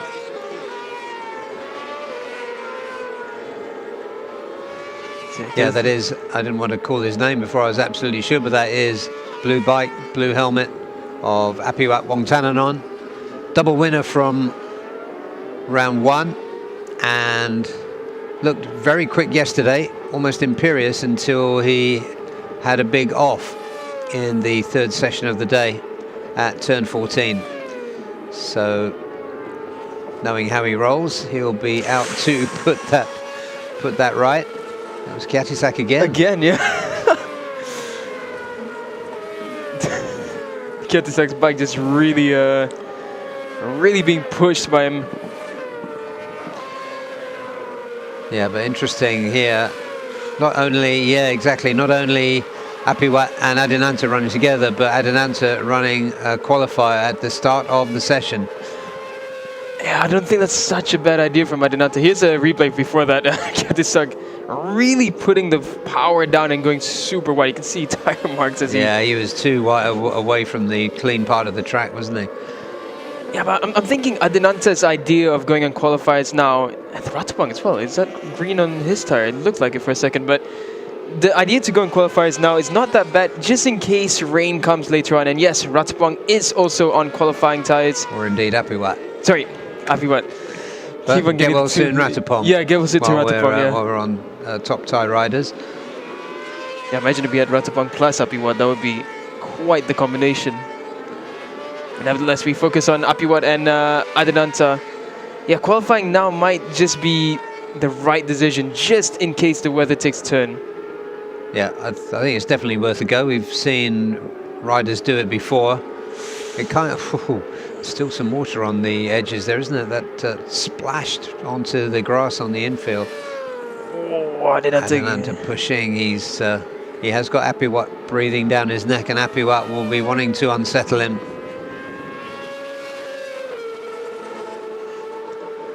Because that is also how Apiwat rolls. So they go through to complete another lap. So this would be the 2nd flying lap on qualifying compounds for them. A 137 from Adinanta, 138 from Apiwat. And Apiwat now passing Adinanta where Adinanta had passed him on the last lap. Yeah, that's the marker there is set on qualifiers by Adinanta, 136.9 rounding. Yeah, it wasn't the best of laps from Apiwat. Azroy, somewhere around the track, has just done a 137.139. That puts him up into 2nd. Hami Azman, Azroy's teammate, is in 4th currently, a 138.649. Yeah, both the Idemitsu Hondas had a solid day yesterday. And there is Helmi Asman, number 32. He's got McKinley, Carl Paz, Happy White's teammate, just behind him.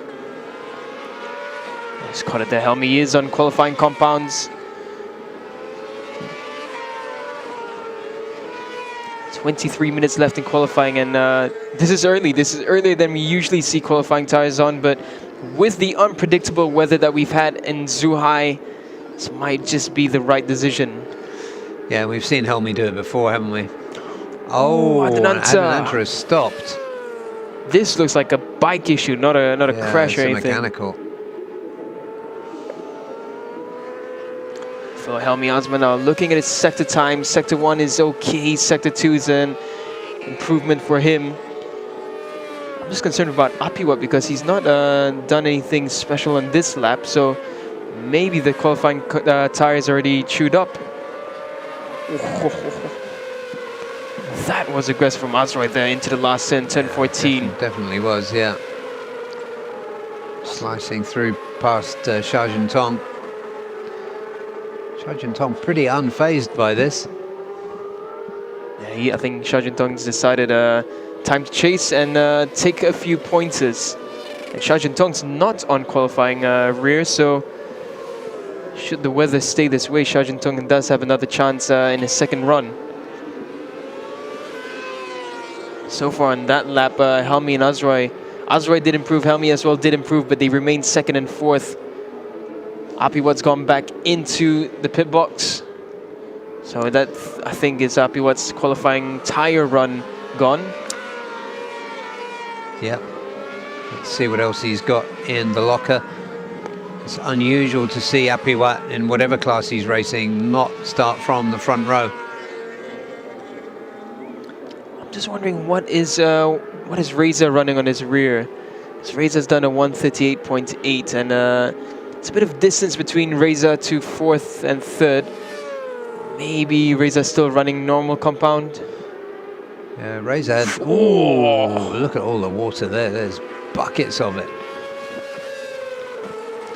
Xia Juntong just slipping in front there of Azroy as he backs off.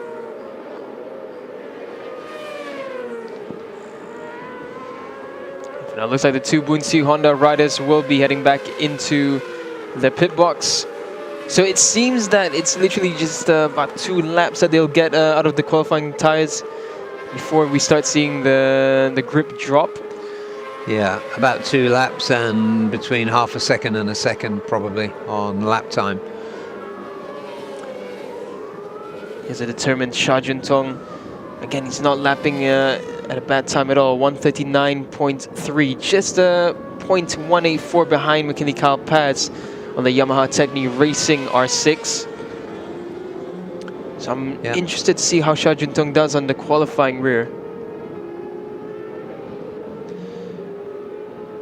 Yeah, very much so. So just stay with the Chinese rider. We would remind everybody that he is a regular rider in this series, as from last season too,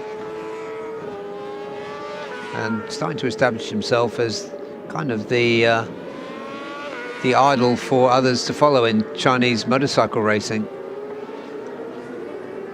Yeah, no, he's been brilliant. His improvements have been gradual, and he's really starting to look closer to the top 8, top 6.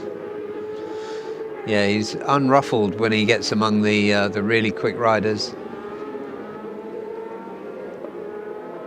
Yeah, I think that's the mentality that he needs, or any other rider coming into the ARC calendar.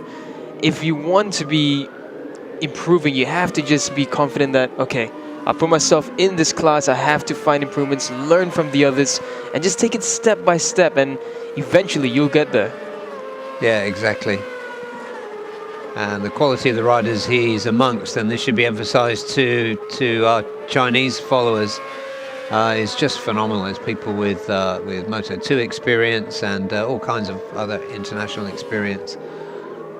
Yeah, these are world quality riders that we have in this grid. There was a little blip on the timing screen there that put Xia Juntong at number 1. So for now we have 8 riders back to the pit boxes. Only 4 left out on the track. Wahyu Nugroho, Sha Juntong, Jia Yifeng and Zhou Feng Long. Yeah, there is Jia Yifeng, 25-year-old for Jimmy Racing Team, hailing from Henan province in the middle of China. Yeah, Jia Yifeng with the Jimmy Racing Team, they've been taking it step by step as well. It's good to see them in the Super Sports class. Yeah, it is absolutely, and it's one of the teams that we just got an eye on. And if they're listening, it would be good to see them go into at least one of the other rounds there for ARRC, because they have done really well this weekend so far. Zhou Feng Loi for Silver Steed Racing also getting amongst it. Best time of 1:41.6 for Zhou Feng Long. There is Jia Yifeng. So I think Sha Juntong has done 5 laps in a row. He's about to complete his 6th lap. Sorry, Sha Juntong is one of those coming into the pit lane. Sorry, 3 Yamaha R6s there. Yeah, it's an impassive-looking Apiwat.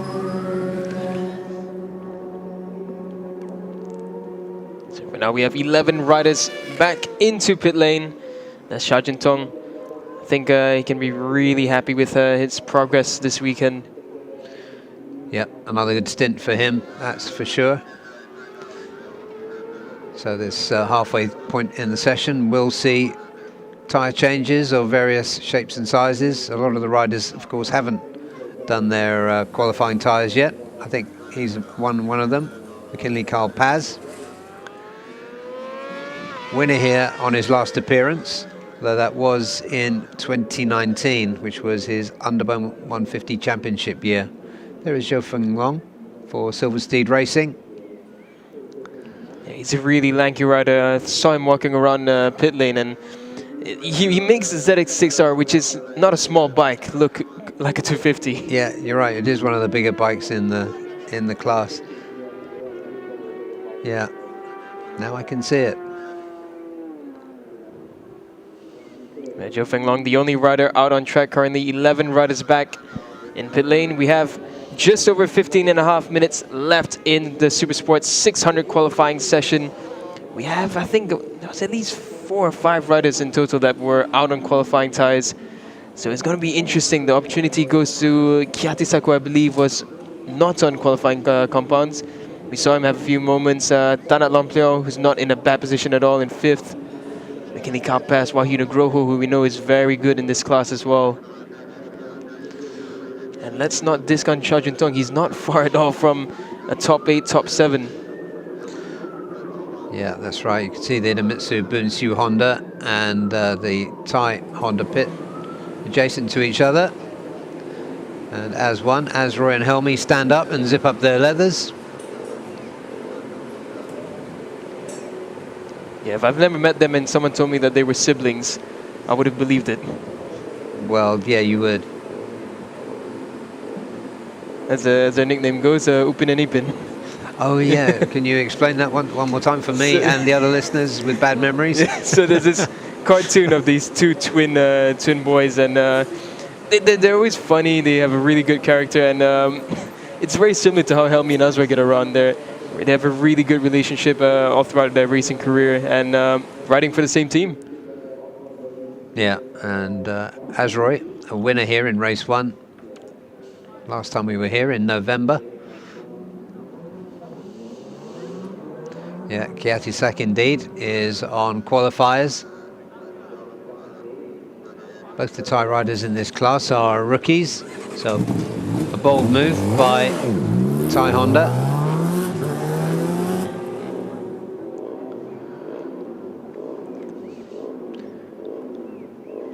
So they're the first out, and let's see what Helmi Asman can do. I think we saw him in Mandalika last year, set a pole position, if my memory serves me, on normal race tyres. Yeah, I believe it was Mandalika, yeah. I think it was weird because Helmi was one of the first to go out on the qualifiers with Azroy that time, and slapped on a normal compound after that and managed to go even faster. Yeah, and there is Wayne Groho. We haven't seen much of him on screen, but there's plenty to think about with Wayne Groho. Stepped up from AP250s and has to be said, looks more comfortable on a 600 than he did on a 250, where he wasn't too shabby at all. But he's going much better in relative terms than you might expect from a class rookie. Here's a replay of Azroy. He's tipping it in, getting on the gas. Was there an error from Azroy? It looks like the rear is coming around a little bit, and yeah, there's a bit of a snap for Azroy there. Yeah, instinctive look around.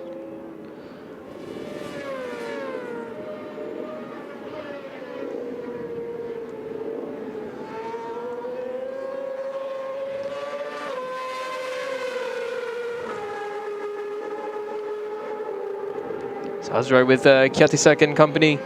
Kiatisak has the qualifying rears on, but Azroy has the normal compound. He was one of the few to go out with the qualifying tires early on. Yep, now here goes Tanat.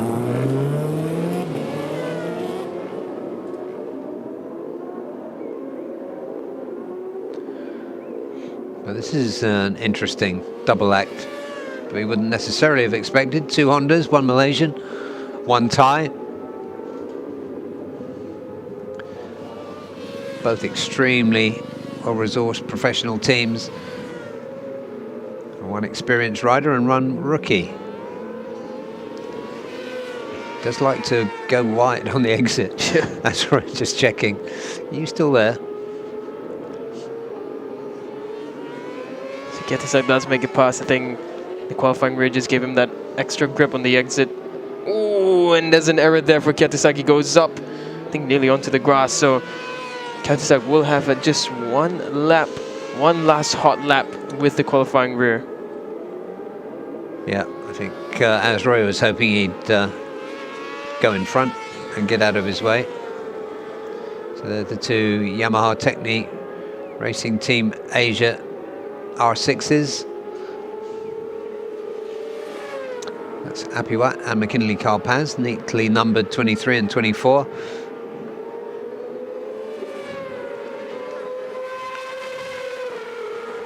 So again, it's the 2 Hondas, different teams, Kiatisak and Azroy.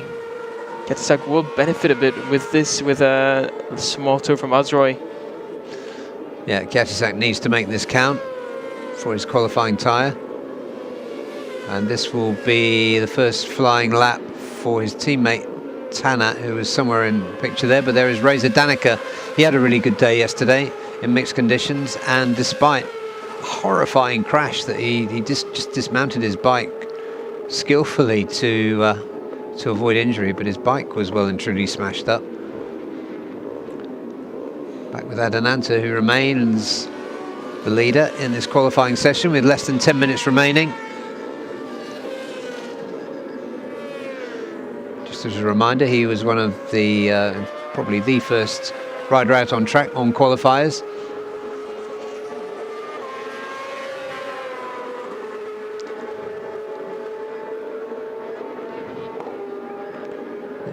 Looked like Reza had the normal compounds, and oh, that was actually really close between Wahyu and I believe that was Tanat. But yeah, Reza has normal compounds on, so I believe he must have gone out on the qualifying rear in the first portion of this qualifying session. Yeah, Wayne Agroa looking to get past the Honda, and he does so. There's still plenty of water on the curbs Yeah, there. especially the exit there.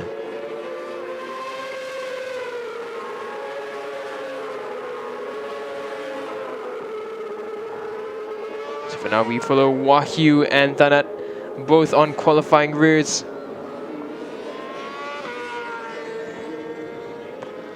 Behind Reza, there's his teammates, Adananta Putra coming in frame.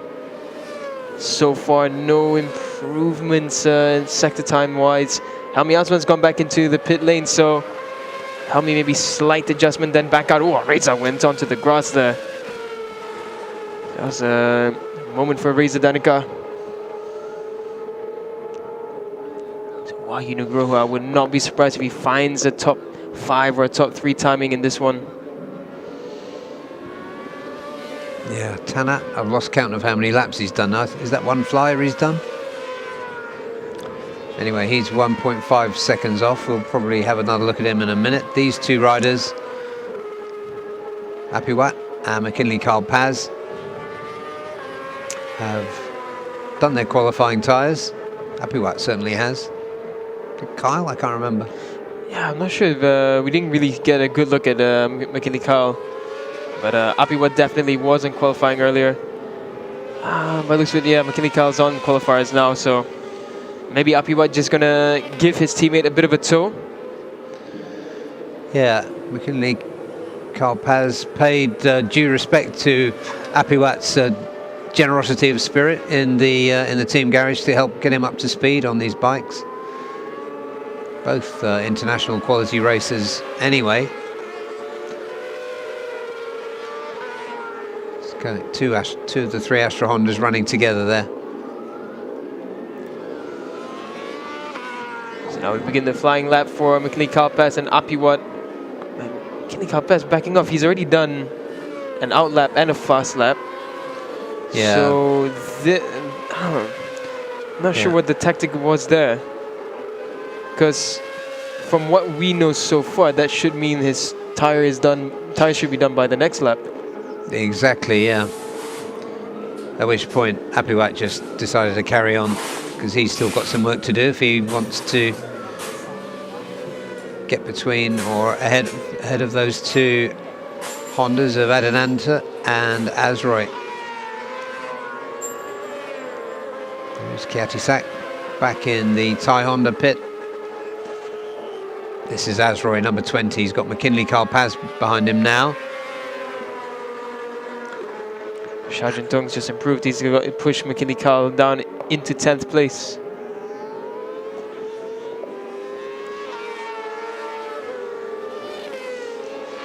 Yeah, it's worth making the point that qualifying tyres don't automatically make you faster. You have to make them work for you, and they are, because they're stickier, they're going to push you a little bit if you don't get the setup right for qualifiers.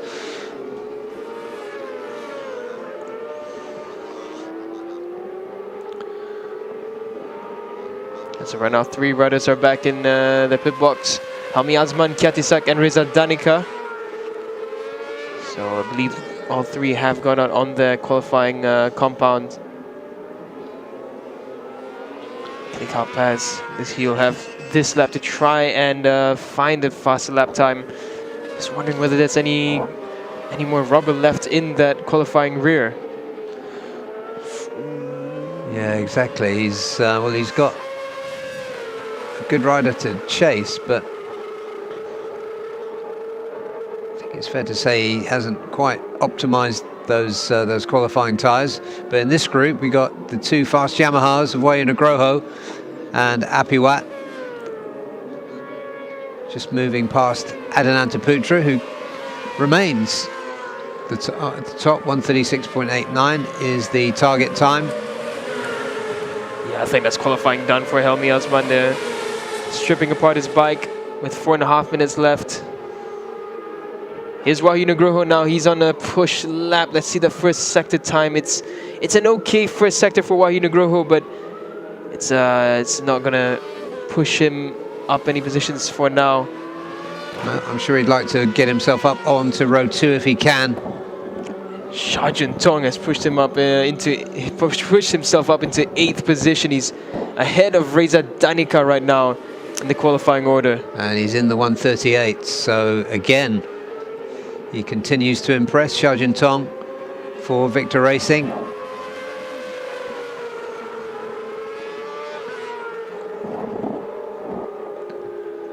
McKinley Carl Paz does find a fast lap time, and McKinley Carl goes up into 5th place now, a 1:37.844. So the rider who has in front improvement is Wahyu Nugroho. Yep, so Apiwat He's backed right off, and there is Zhou Fenglong, who has run off. I don't know whether that was outbraking himself or whether mechanical problem. Yeah, if it's mechanical, that would have been the second time this weekend for him, so a bit unfortunate. We go back with Xiaojun Tong. The fact that those numbers are quite difficult to see makes him quite recognizable in a perverse kind of way. White numbers on a white background. So this is Helmi's bike. I think it must have been a proper issue that Helmi felt during the end of that session. For now, there's Xiaojun Tong. I believe he's done 3 hot laps already, so I think Xiaojun Tong's qualifying session will be done. If he does try to push for another lap, that'll be quite impressive, Yeah, actually. there he goes through turn 7. Yeah, for those who are wondering what's the difference between a qualifying compound rear and a normal one, qualifying compound rears give you just about 2 to 3 very, very hot laps. They're designed by Dunlop to give a slightly faster lap time, just a bit more grip. But it does only last for 2 or 3 laps, so you'll have to utilize it the second you finish your out lap from pit lane.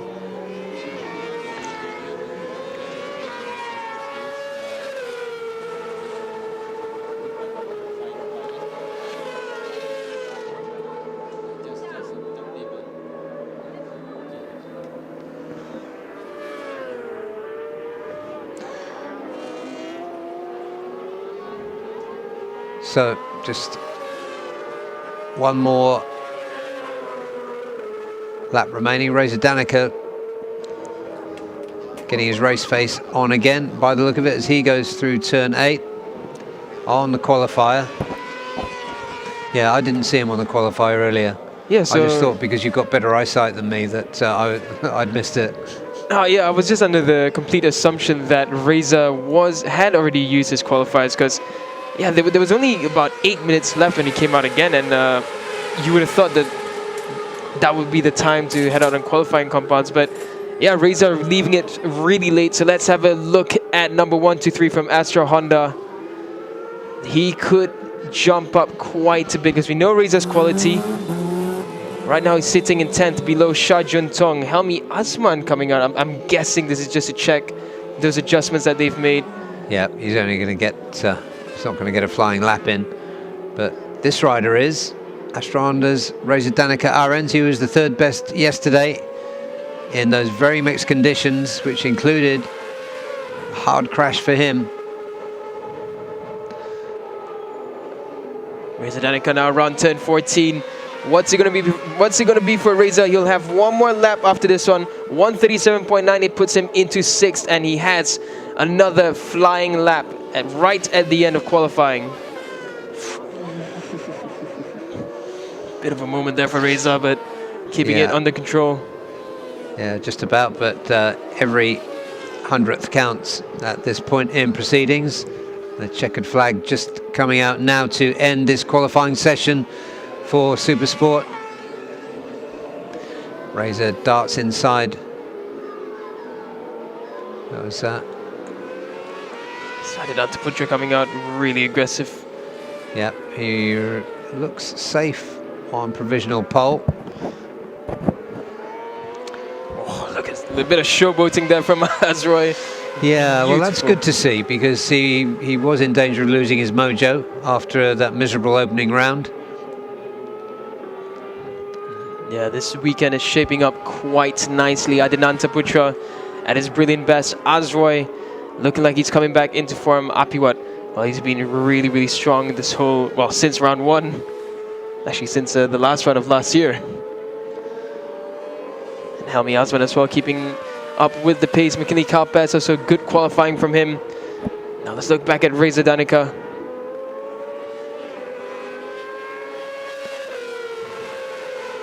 Reza just has one more turn.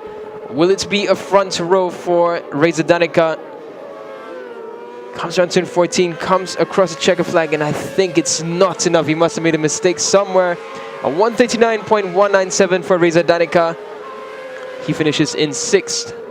Okay, that's provisional 2nd row, and it will probably stick. 1 second off the best time of Adenanta. But for me, Reza Danica does look a lot more confident on the bike on this 600.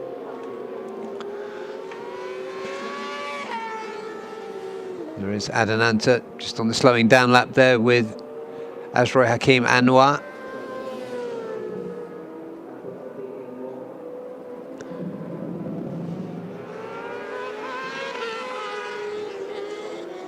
And a little bit of time for some mono wheel action.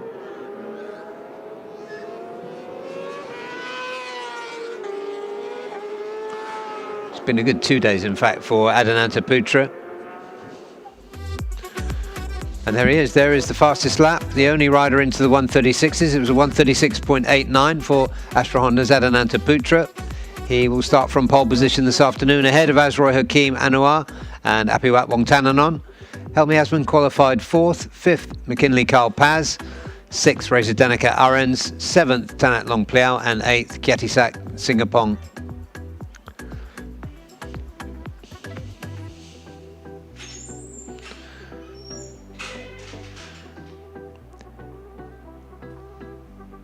And as we roll the page, we're going to see Wayu Nugroho qualifying 9th. Different stages. He looked quick in the session for Yamaha Racing Indonesia, but anyway, he finished up 9th ahead of Xia Juntong for Victor Racing, and Jia Yifeng, good session from him for Jimmy Racing Team, and 12th for Zhou Feng Long for Silversteed Racing, 141.1. He improved throughout that session. So good work once again from the local riders.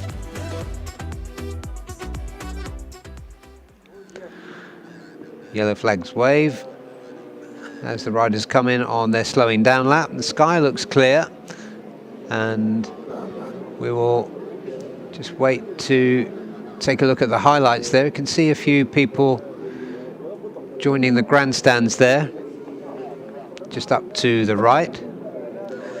And the mountain in the distance just getting a little bit hazy, which might mean we got a bit more rain. Hopefully not, but let's go to the recap now. So almost 1/3 through the qualifying session. It was Helmi Asman in P4, and where indeed he would end up. A pretty solid session from him. McKinley Carl Paz improved throughout the session, and so did Xia Juntong, the number 22, who was just behind him in that shot. Wayu Nugroho running with fellow Yamaha rider, although different team, Apiwat Wongtananon. Apiwat didn't make the best of his qualifying tyres, but nevertheless put himself on the front row, where we practically always see him. Azroy Hakim Anwar, race winner last time out, less than 6 months ago here in Zhuhai. Good session for him.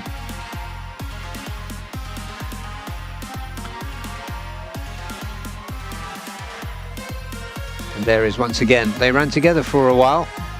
Azroy and McKinley Carl Paz, the Filipino rider for Yamaha Techme Racing Team. There is Apiwat, number 24, and there was the rider that topped almost all that session, Astra Honda's Adenanta Putra, now in his second season and looking really commanding on that CBR 600 RR.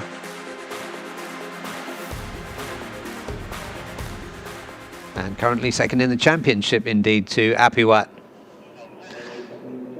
So Daniel has been making his way down.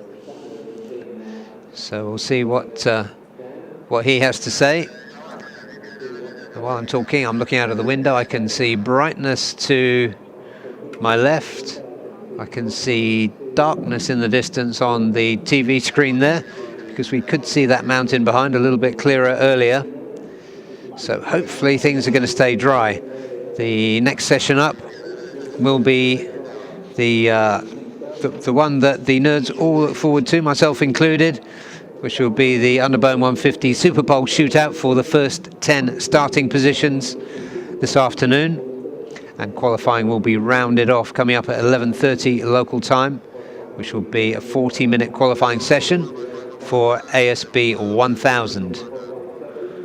Lots to talk about in that one too, with two of the top contenders not here this weekend, so blowing the championship wide open at a very early stage in the season.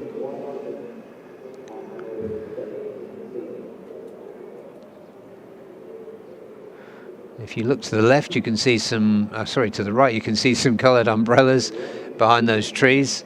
It looks as though there are a few people making their way in, sensibly with umbrellas. But we had a really good crowd here last time out. And Daniel is ready down in pit lane. So let's go down and see who he has got to talk to. So we're down here after a really good qualifying session for Adinanta Putra. So Adinanta, it's been a brilliant weekend for you. You look so comfortable on the Super Sport 600 now. How has this weekend been so far for you?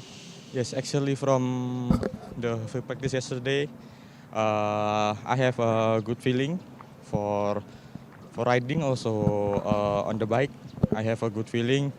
Yesterday on free practice, condition is very difficult. Also on the FP1, FP2, we have a wet track, and then in the last session, in the FP3, we have dry, but still some point have a wet, so it's very tricky. And then, yeah, from yesterday, still I have some things to improve. Yes, and then I try to improve also my riding for today, and then also on the bike have a little bit setting. Yes, finally I have a good result on the qualifying. My feeling also was much better. I hope I can be the best on the race today, and then I try to make a good pace from the start until the finish for going on the top. Yes. Thank you so much. Congratulations and good luck for the races. Thank you.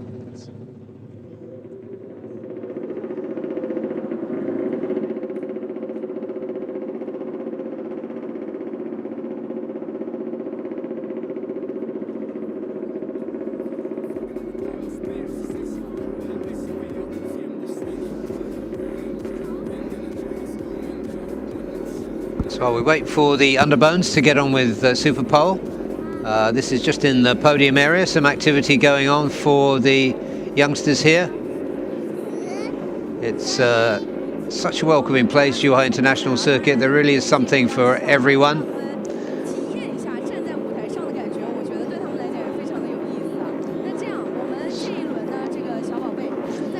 So while they enjoy the action, we're going to take a short break, and when we come back, it will be with Superpole. So stay with us. We'll be back with you in just a few minutes.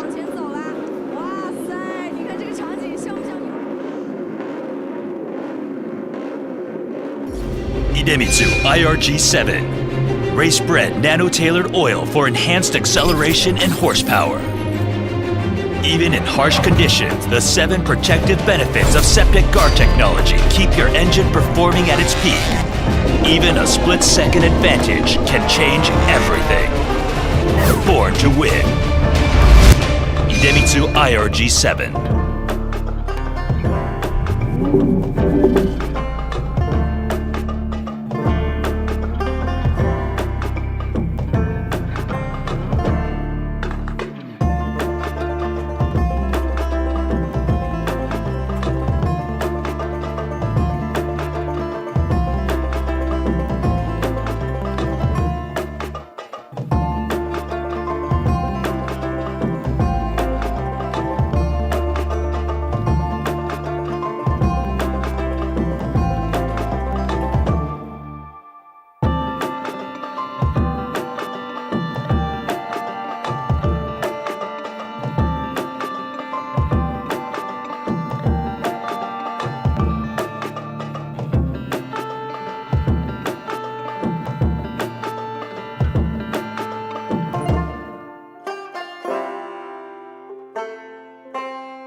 And here we are, back on track here at Zhuhai International Circuit for one of the highlights of the morning qualifying session, the Superpole shootout for the top 10 starting places for this afternoon's race 1.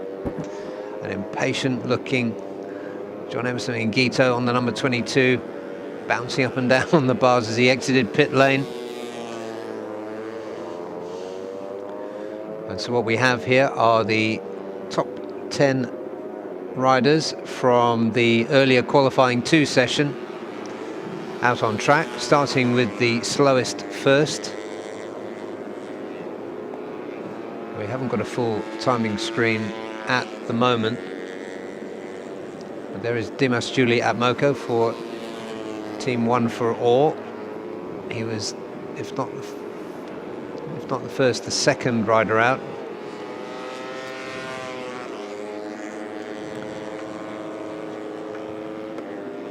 In fact, he would have been the 4th rider out. So on screen now is the number 27. He was the first rider out, Giancarlo Maurizio for UMA Racing Philippines.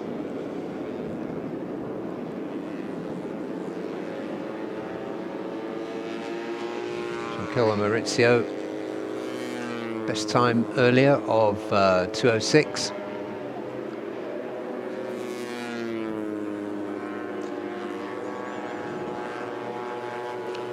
So he begins his flying lap now. As you can see, the green flag's waving to give him the go-ahead. Behind him is going to be Faris Putra. Yeah, the big challenge in the Superpole for the Underbone 150s is you're doing a lap time all on your own.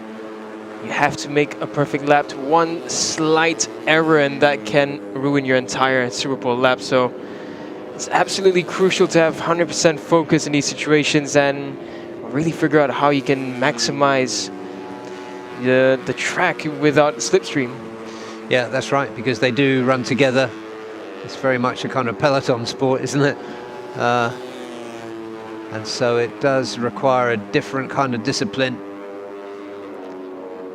There is Faris Putra, number 33. Riding for Cardinals Racing. His illustrious teammate Fazrul Sham didn't make the cut. Back there with Giancarlo Maurizio.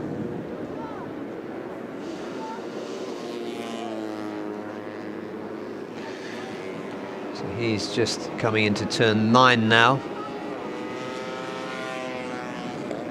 Just looking at the sector timings, right now the fastest first sector goes, well, fastest first 2 sectors go to Faris Putra, so Faris Putra on a really hot lap.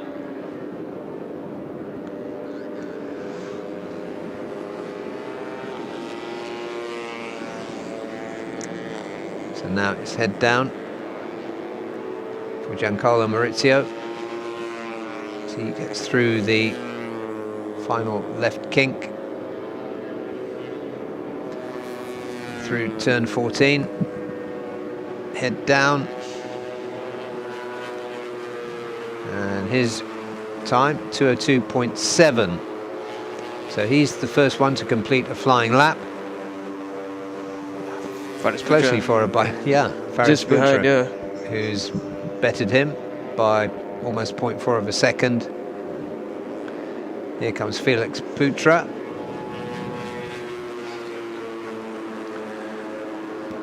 Interesting position on the bike there.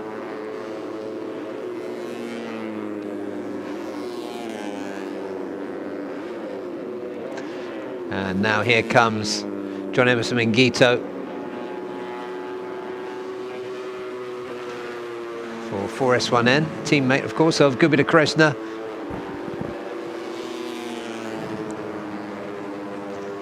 And there's Dimas Juli for Team One for All this season. Another one with the knees out positioning on the bike. Yeah, just for reference, last year's Super Pole in round 5 here at Zhuhai, the fastest lap time went to Akira Aziz at 2:02.18. The rest of the field were around 2:01, 2:02. So Faris Putra setting at 2:02.3 is not too bad at all. That would have put him up into 6th last season. So it's a good lap time from Faris Putra. That's right. The conditions probably not quite so favourable now as they were back then. And of course, that weekend, Akira Aziz was absolutely in his pomp, wasn't he? Team boss for Cardinals there, looking quite happy with his rider, Faris Putra. He's the defending champion now. Yeah, Nasrul Izzat. He put in a late lap in qualifying 2 earlier to be 5th fastest. So he'll lead the second and final group of riders out for Super Pole. You can expect a good lap from him with all his experience and precision. Just looking at the graphics on his helmet, the bull, which harks back to a little bit of rivalry from last season. I think something that he clearly embraced. And there are the 5 all bunched up together there. Wayu Aji, number 60. Robo Vitoni, 157, and 177, Aditya Fauzi. And out of all of these, as I was saying to you off-air, Daniel, Aditya is the one I really want to see on this Super Bowl, just to see how good he can be on his own. I mean, just that shot was amazing to look at. Nazrul Izzat, Aditya, Muruba Vitoni, Akid Aziz, Wahyaji. Such big names. And any one of them can take pole position. That's it, so you can see the running order now. Akid Aziz having a look at the sky. I don't see any indication that rain has started to fall, but Akid does look a bit concerned. Yeah, out of this window it looks okay, but I noticed looking down the straight that it looked dark behind. So it is, well, as we keep saying, it's changeable here. But getting on with the job in hand on a dry track is the defending champion and championship leader by a single point after round 1, Nazrul Izzat. So off he goes on his outlap. These riders will go off at 20-second intervals, therefore. There goes Akid Aziz for Pitspike one-way JRT Tech 2.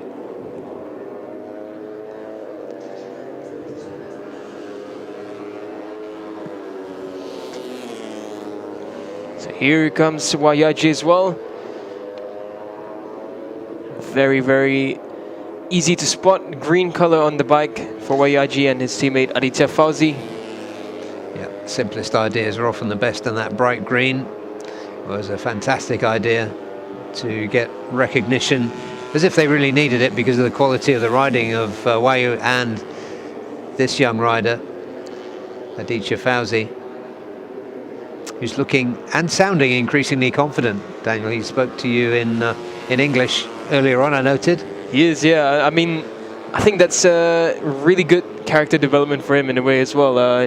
He knows now that he's at the top of his game, so he's looking confident, he's sounding confident, and I am really excited to see how he does a lap on his own. Oh, rain flag. I've just spotted a rain flag being waved down there. Oh, yeah. So that should be down around turn 7 on the other side of the track.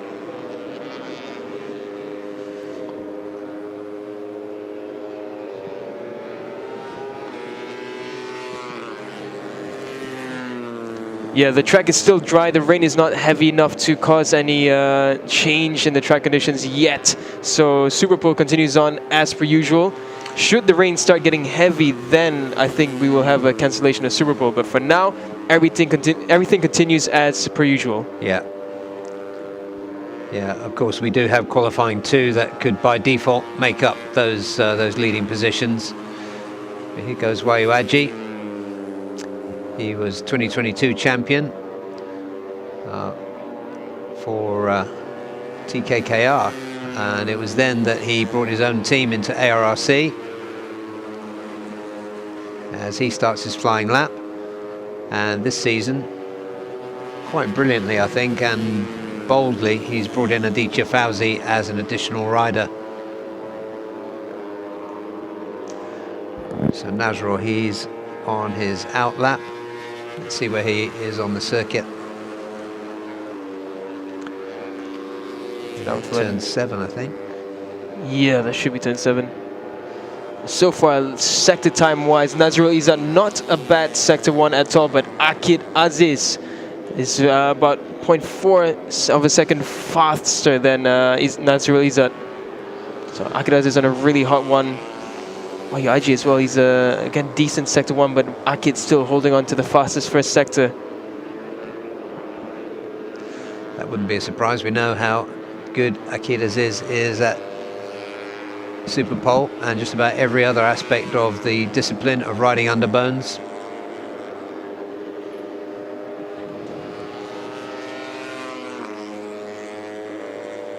Nazrul Izzat keeping it wide and tidy. For now, second sector again goes to Akid Aziz, another really fast second sector.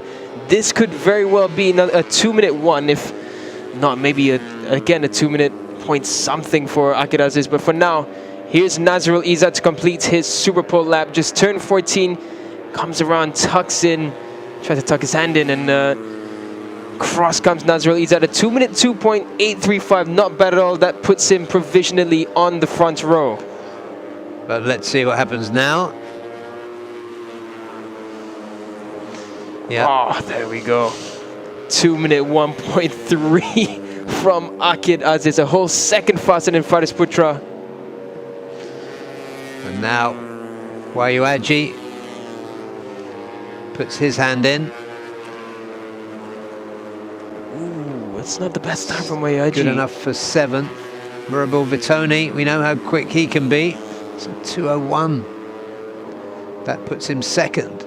But here comes Aditya Fauzi, and he's looking like he's going to perhaps jump to the top now, looking at the previous sectors. But he doesn't, he jumps to 3rd. So he's the last of the top 10 to cross the line there in this Superpole. So that means that the front row will be for Pittsbike One Way JRT Tech 2, Akid Aziz. For LFN HP 969 will be Murabul Vitoni. And yeah, Pittsbike One Way. Big smiles all around. There is Akid Aziz. Mixture of orange, white and green. And pink if you include his helmet. So there are the results for this Superpole shootout. The first 10 will be in this order. Akid Aziz by virtue of that 2:01.355. Murabul Vitoni, ever quick, was 2nd best this time for Yamaha LFN HP 969 Indonesia, was 2nd. Aditya Fauzi for Racetech 60 was 3rd. 4th, Faris Putra. Mohamed Fadil for Cardinals Factory Racing Team. Giancarlo Maurizio was 5th. 6th, Nazrul Izzat. He will complete the 2nd row for Uma Racing Yamaha. 7th, Dimash Juliat Moko for Team One for All. And 8th, Felix Putra Mulia, another rider from LFN HP 969. Really good day's work for that team once again. And completing the top 10 for Racetech 60, team owner and former champion Waiwaji Triluxana will start from 9th and 10th. John Emerson in Gito for 4S1N Evo Yamaha Racing Team.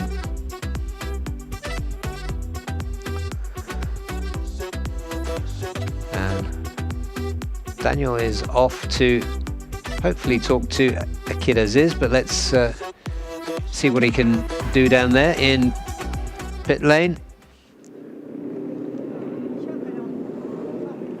And the mountains in the background, just monitoring the weather from the TV, have disappeared, although it looks kind of bright and hazy now. I don't think we can really read anything from that, but that was a really interesting session.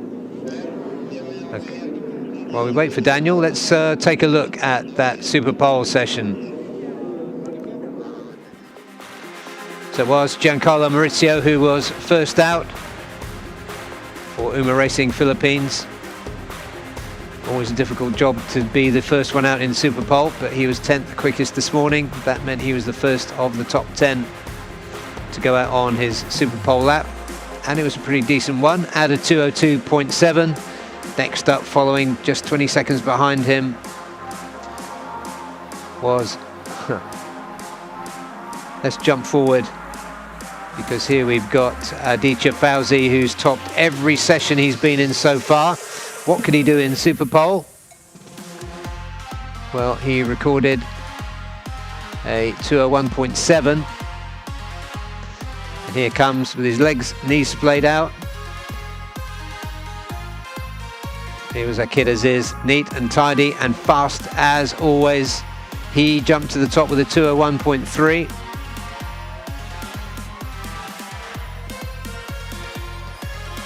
Was superb all the way around, and you could see from each sector that he was going to climb to the top. So it will be Akid Aziz, who starts from pole position in race 1 this afternoon, ahead of Murabil and Aditya Fauzi. So let's just take a look and see what's going on in the activity area. Something for everyone. Balloon animals, supercars in the backdrop. And we're ready in pit lane with Daniel, who's going to be talking to this afternoon's pole sitter, Akid Aziz. So we're down here after the Underbone 150 Super Pole, and Akid Aziz, once again, a brilliant Super Pole here in Zhuhai by you. Last season in round 5 as well, you were at the front and by quite a margin. This time, once again, a second gap to second. So how has this weekend been so far? Because it wasn't easy in practice, but you've been looking brilliant in qualifying in Super Pole. Okey, yang pertama saya ingin mengucapkan terima kasih kepada tim saya dan semua mekanik sebab mereka sediakan motor tu memang bagi kita memang agak sukar kalau untuk dapat pole. Saya pun memang tak sangka benda tu boleh dapat pole. Saya cuma teruskan sebab saya belum ada yakin lagi untuk feel dengan bike ini. So macam mana pun alhamdulillah. Thank you so much, Akid. Congratulations. The transition there was, it's been difficult, but you worked with the team and they managed to get pole even though they didn't expect it. So congratulations once again, Akid. Good luck for the race.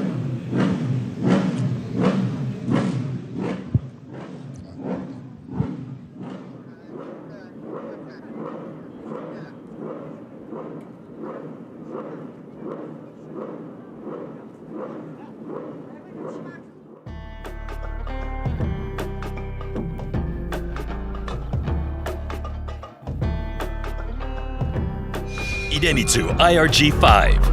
Start like a rocket and ship like silk with Superbike proven nano-tailored oil.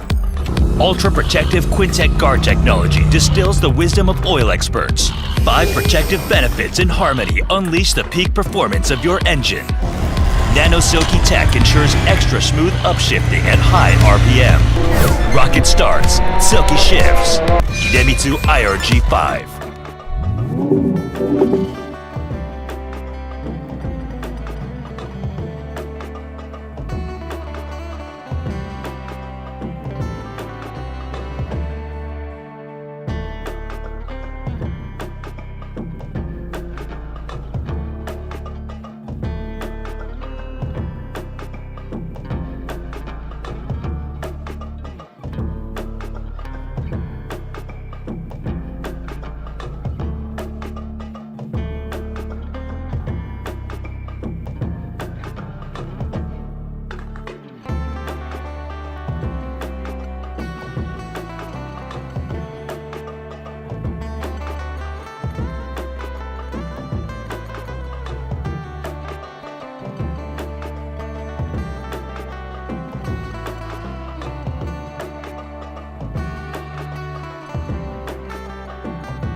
And welcome back. And as we start this final qualifying session of this Saturday morning, the first rider we saw on screen, not on a bike, unfortunately, was Zakwan Zaidi, who unfortunately has broken bones in both hands in a heavy crash yesterday, which was an enormous shame because he'd really got up to a good pace and was ahead of the rest of the field. So the situation as it stands is that Zakwan will not be able to participate, of course, if you saw those two bandaged hands.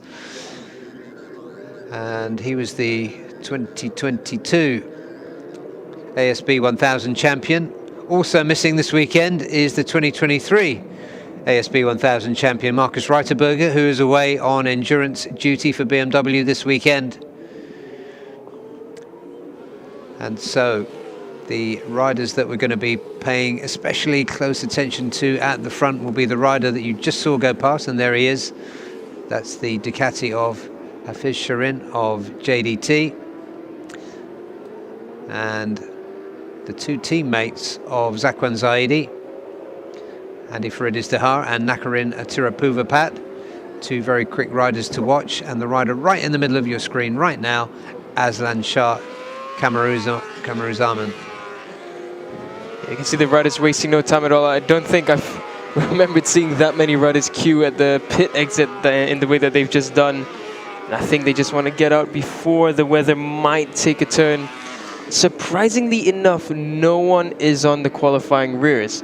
I would have expected at least a couple of riders to try it out early on. I would too. Perhaps there'll be a quick pit stop and they'll come in and try it.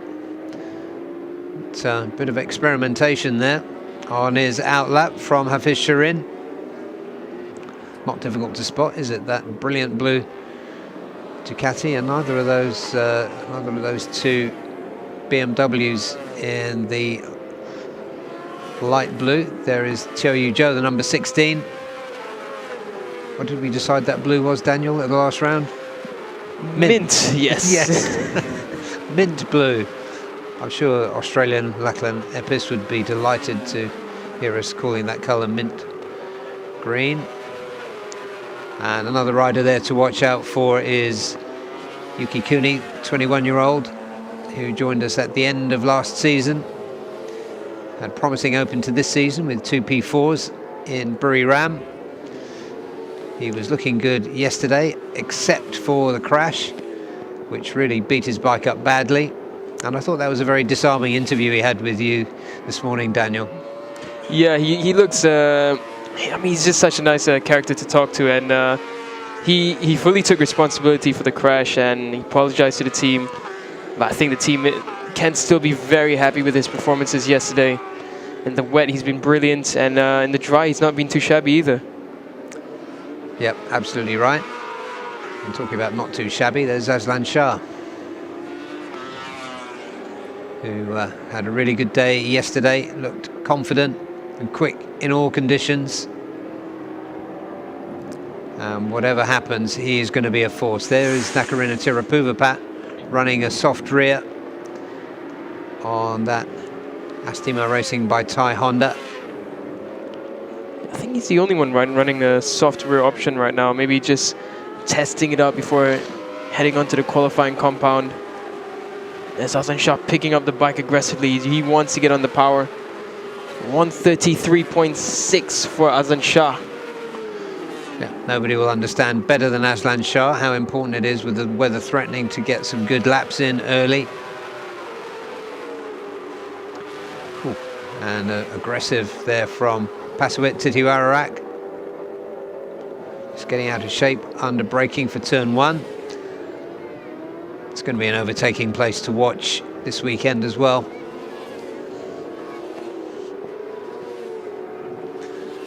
Hafiz getting down to business, but in these very early stages, in fact, one flying lap in. First honours go to Aslan. That's actually a really good lap time from Aslan. The fastest race lap, the fastest lap on race tires was 132.9 last season by Markus Reiterberger. So Aslan right in the mark, right in the timing where we expect him to start coming strong in. I think he's going to find easily a lower 33. Yeah, I'm trying to get a toe there from Hafiz is Chun Hong Yai, the Jimmy Racing Team, 27-year-old rider from Jiangsu province. Exposing himself to the best in Asia and some of the best in the world in this ASP 1000 category. The fastest qualifying lap last season was recorded at 132.265 by Marcus Reiterberger, so that's the benchmark we'll be looking at. Yeah, what was the next best time? A 32.7 by Andy Farid. Yeah, Andy's been looking so good this weekend as well. For now, fastest rider on track, Hafiz Sharin, just at a 133.5, so Hafiz already getting into the mid to lower 33s. Yeah, I'm impressed by how quickly Hafiz and the JDT team are getting this Ducati doing what they want it to do.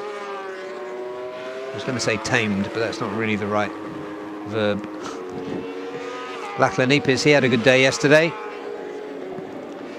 Kept it clean and was 6th fastest overall.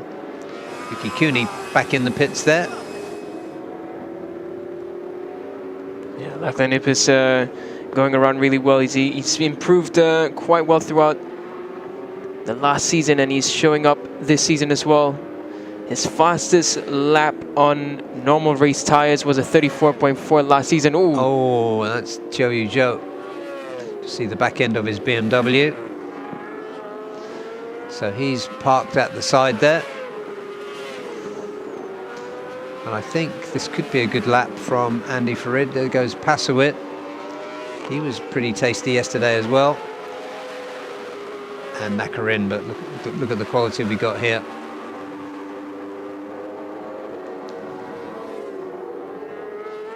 Lachlan Epis currently 3rd behind Hafiz and Aslan. But these two Hondas really pushing on for Honda Asia Dream Racing with Astimo. Oh, look at the way Nakarin just slid that rear tire around. That was super impressive.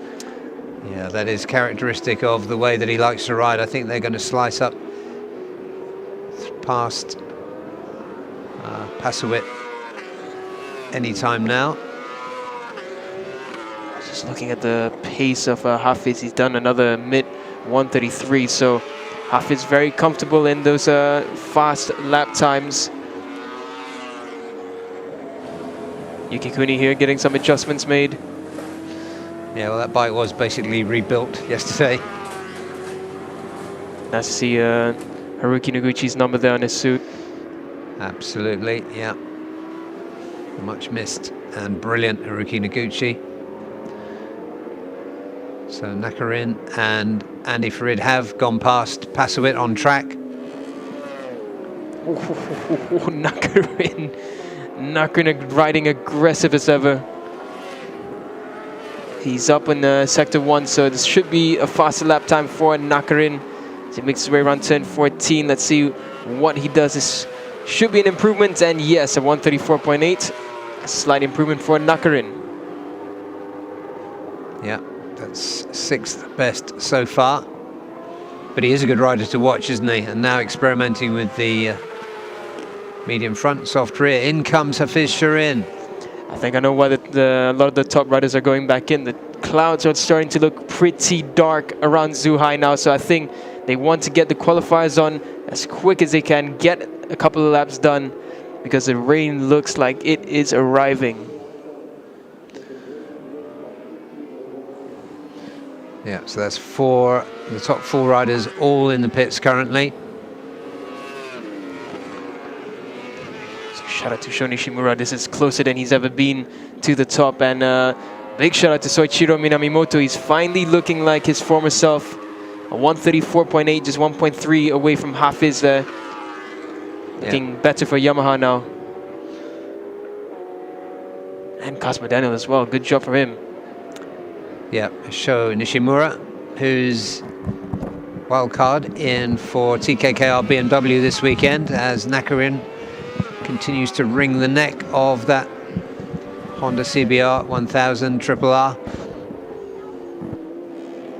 Behind him, you can just see the pink helmet and blue bike of Kazma Daniel. There is Hafiz. This is a fast lap from Nakarin. He comes across 134.7, so gradual improvements for Nakarin. Maybe this is just a check for race pace for him, and also maybe to see whether that soft rear will work for him in the race. Yeah, well, he's been on it for the best part of 10 minutes now. I think at this point right now, whoever goes on and qualifies in the next couple of minutes will be really Kazma is in. No sign of tyre warmers, but there are signs of the bike being jacked up. So Soichiro and Kazma both come in, and I'm sure you're right, Daniel. It is going to be time for qualifiers before the heavens open. Just keep your eyes peeled up for any rain flags being waved, because that's going to really cause a sense of urgency with everyone. Yeah, pensive looking Zakwan. So sorry to see that picture. But as he said on his Instagram, this is part of racing.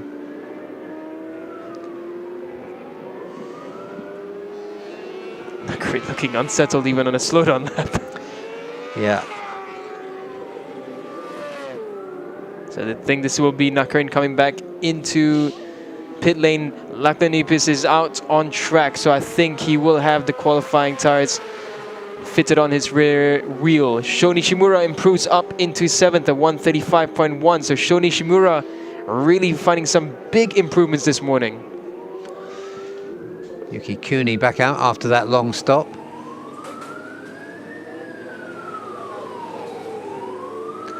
Andy Farid in P4. I think we can safely expect to see him improve on that relative position.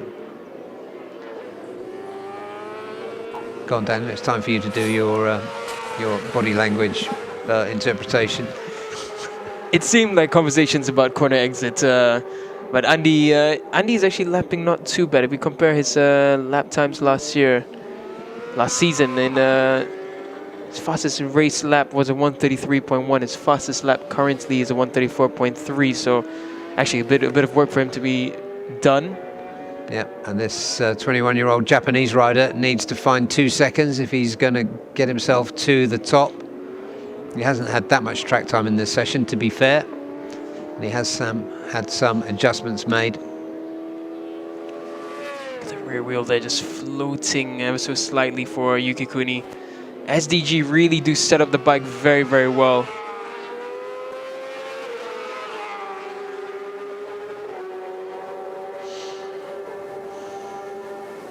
For Yuki Kuni now, sector times looking good for Yuki. Sector 1's decent. Okay, an impatient tap on the tank from Aslan Shah as he goes out for another stint. He really wants to get into it. Yeah, qualifying rear is fitted on there for Aslan Shah. So it's crunch time now for the ASB 1000s. I think we're going to see most of the grid now heading out for their qualifying compound runs. Yeah, Yuki Kuni still on mediums, so wait to see how long it takes him to look at the sky and try the qualifiers. Yuki must have made a mistake somewhere, because that lap really didn't do anything for his position. 135.7 on that one. Kazma's going to want to get out on the qualifier as well. It's a light breeze right now around Zhuhai.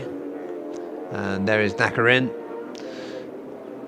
giving that Honda a break from the punishment that he was giving it just a few moments ago. And here's Andy Farid now. Andy Farid with Aslan Shah out on track with the qualifying rears on. I think Lachlanipis came out somewhere earlier, and I think he should be on qualifiers as well. He's just improved through Sector 1 and Sector 2. He comes across the line at 133.8, so that's a good lap time from the young Australian. Yeah, that keeps him in P3.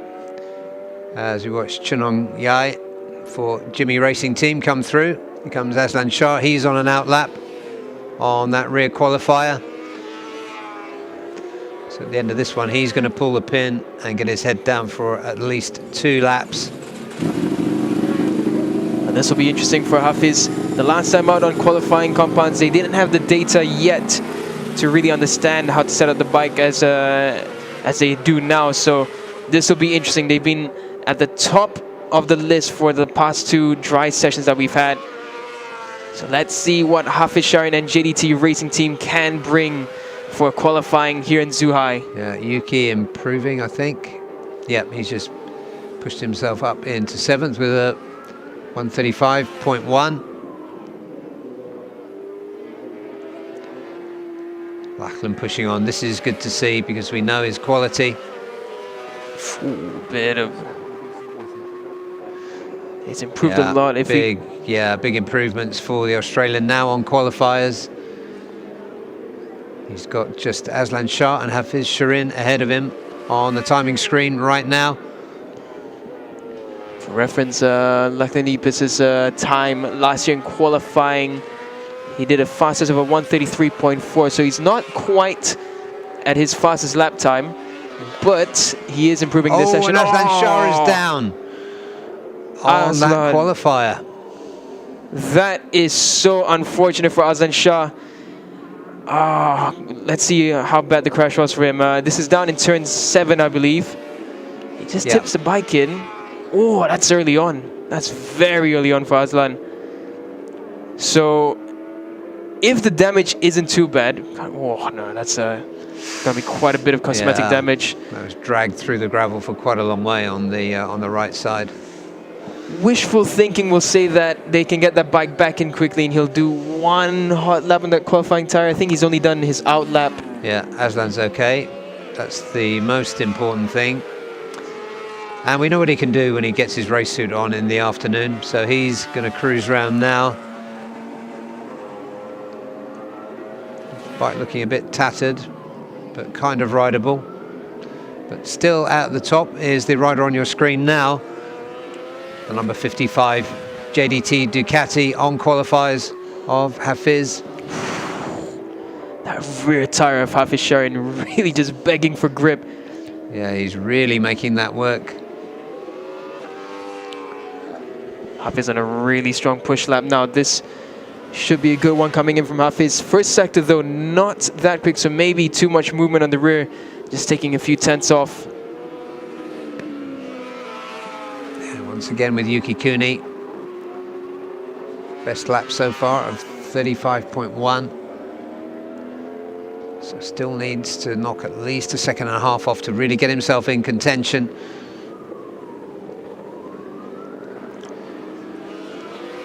Follow Hafiz Sharin now on the qualifying rears. This is his first flying lap on that compound, so should have another flying lap after this one where yeah, that was a good sector. Oh, yeah, sector 2. Best yet for Hafiz.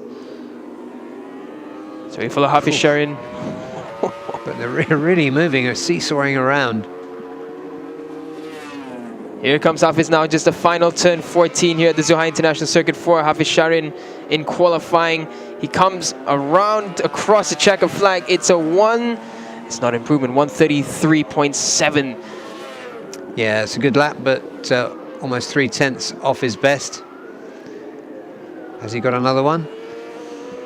That was his first flying lap, so I think, yeah, he should have another 1 good lap. If he's lucky, he might be able to go in for a 3rd, but with the amount of movement on the rear, I doubt that. But let's follow Hafiz Sharin now.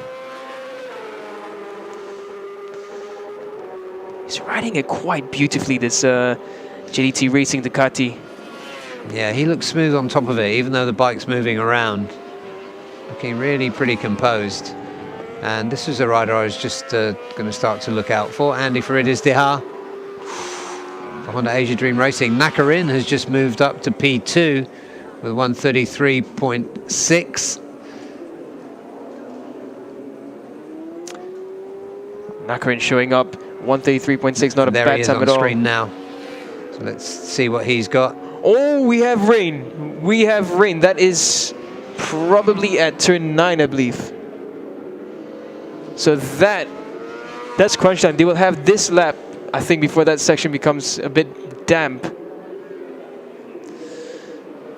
Yeah, so whatever Nakarin does here is probably going to be his best,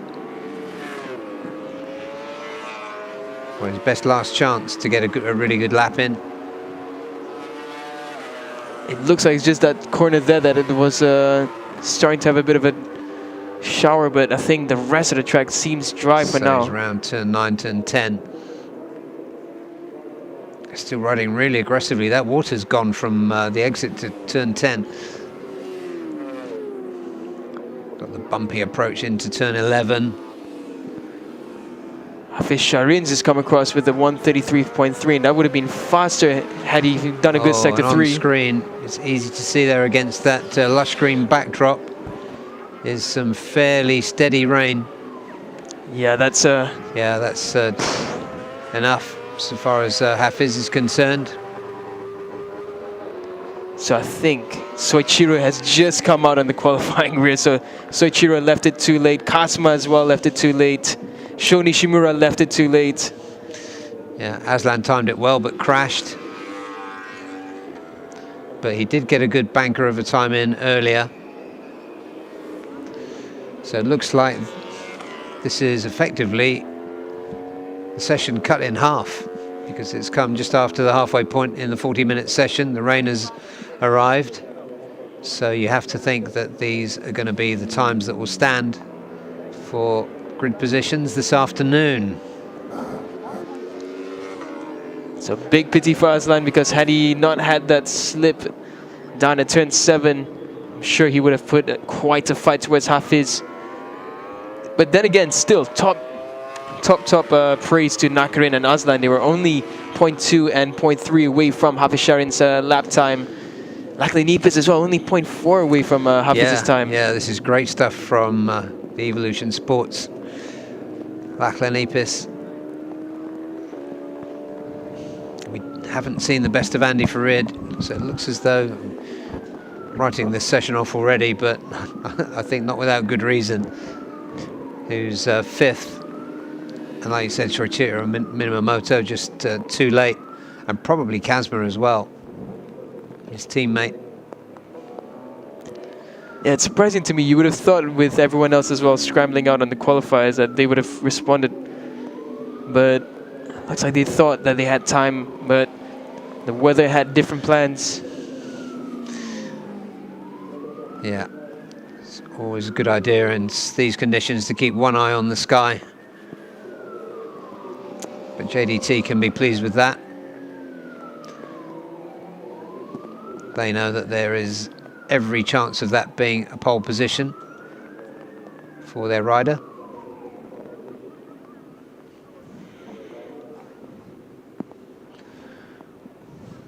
Yeah, the angle we've got from the commentary box doesn't look so bad, does it? But on screen you can clearly see the rain.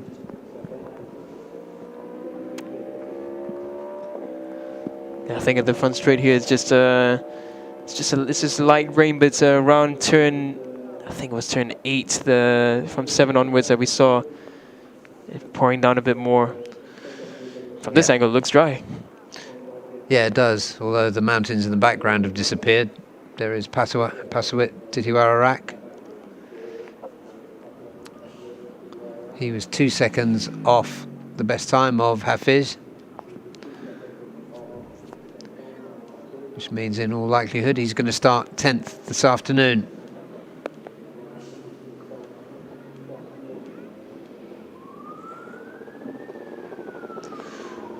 And we didn't get a chance to see too much of Chung Hong Yai, the Jimmy Racing Team rider, on track, but he was best time 1:38.059, improved throughout the weekend.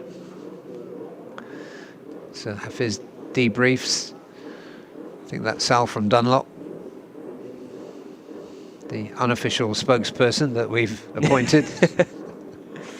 Against his own will. Okay, info from cameraman, rain has stopped. Wow, so the information that we've just received is that the rain, which pretty much slowed everyone down, it has just stopped. So I think with the residual heat from the tarmac, it should dry up quite quickly. Well, let's see. It didn't rain for long, did it? And certainly there's one of the bikes whose rider will want the track to dry out. It's 15 minutes remaining. Yeah, I think Aslan just had a good look. I think he's thinking of going for one last push. Yep, he's already got the qualifier on. Hadn't made the best of it, and then of course crashed at turn 7. So theoretically, Aslan, if he times it well, if the track is dry enough, he can head up for one last flying lap. This is an opportunity now for Soichiro and Kazuma, because they haven't gone out on qualifying compound. Yeah, that's right. Nice close-up of the tarmac. This is at turn 14, I believe, and that is looking pretty dry.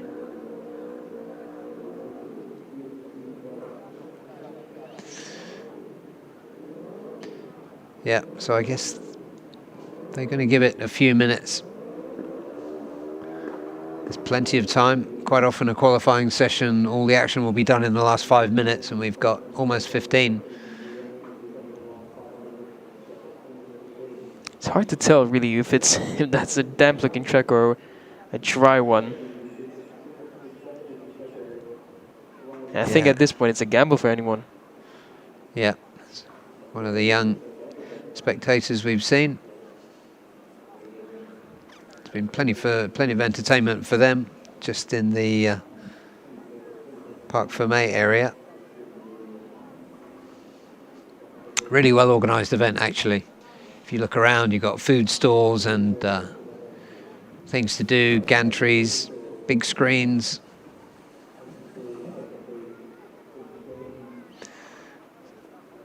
It's the cameras hunt for clues as to what's going on the circuit. I think Yuki hasn't gone out on qualifying compound, or did he? No, he hasn't. He hasn't, yes. So, no, so Yuki Kuni is another one who really could do with a dry track. So we have 3 riders who potentially can shake everything up. Well, 4 if we include Aslan as well. Yeah, plenty of umbrellas in the grandstand there for people to shelter under. It's a debrief from Andy Farid.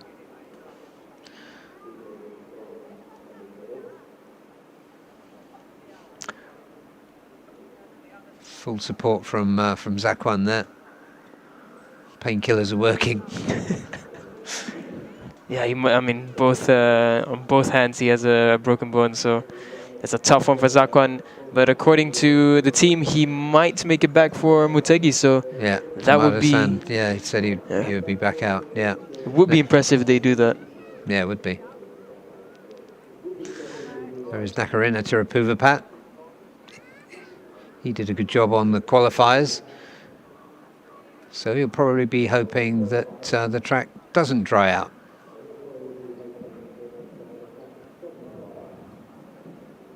So now umbrellas out, I suspect not for the rain. Well, I did notice on the last time we saw the shot down the straight from turn 1 to turn 14 that the mountains had reappeared in the background.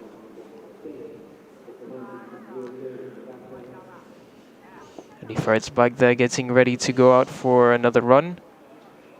And thank you for the peak there. That doesn't seem to be softs or hards. I think those are medium tires, probably just for a final race setup. Right, Soichiro Minamoto looking for a chance to see what he can do on qualifiers, as is his teammate Kazuma. There's the hobbled Sama Murray. He's made a plucky effort of it this weekend.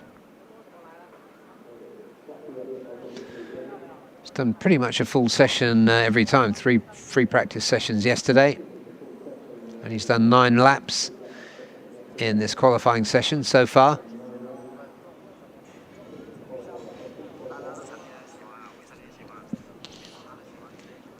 So now just over 10 minutes remaining in qualifying.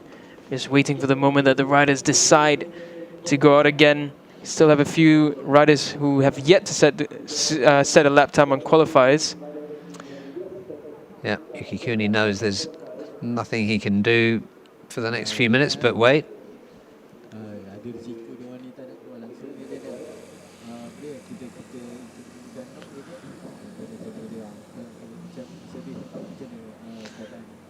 That STG machine showing signs of the battering it took yesterday with that heavy crash that Yuki had. He wasn't injured at all. Refreshments for Andy Farid, who was absolutely brilliant yesterday. Not just with his outright lap time, but also with his pace. Looking really strong all the way through yesterday.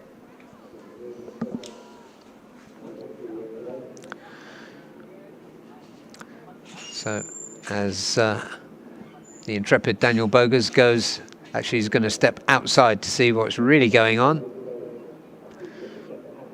We should have some more news coming from pit lane in the next few minutes. 9.5 minutes remaining before the official end of this session. Andy reaches for his helmet. JDT team won't be keen to see a dry track as their rider sits on pole. But here comes Aslan Shah. He was really keen to get on with it. So we'll get some clues now for the track condition as he goes on his outlap.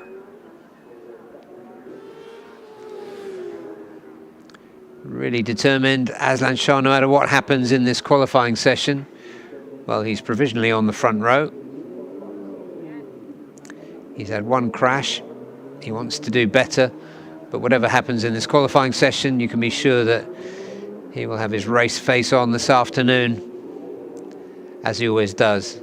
He's particularly full of vim and vigor here in Zhuhai. Really anxious to get on with it. Happy with his personal condition, happy with his machine.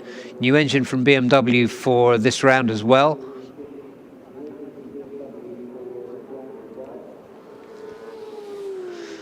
So let's get some clues, if we can, as to the track condition. Can't see any spray coming up. That was the exit to, which one was that, turn 6.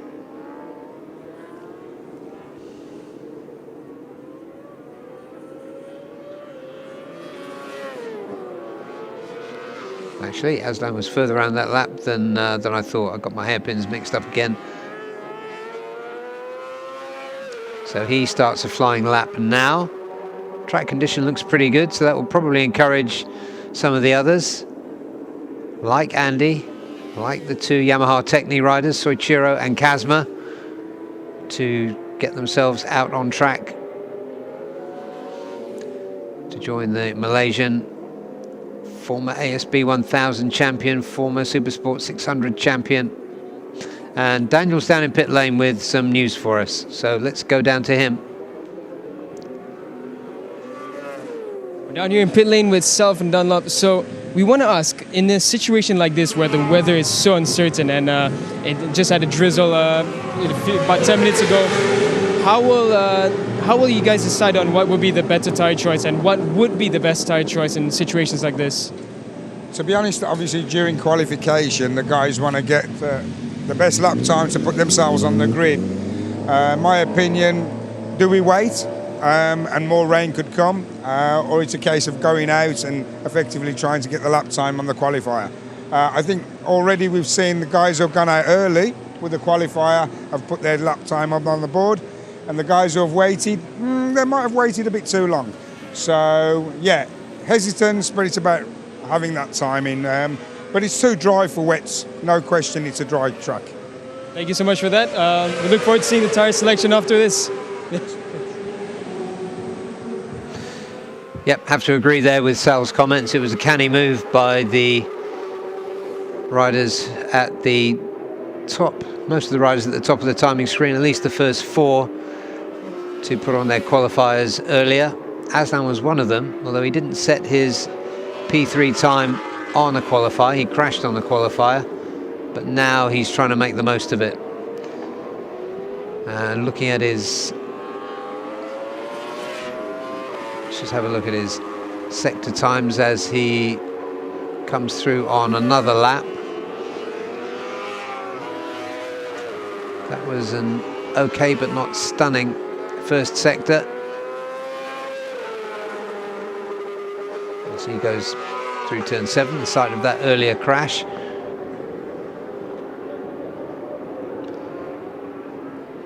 Past the kink that is turn 8 into the left-hander turn 9. Followed by another left-hander, that's turn 10.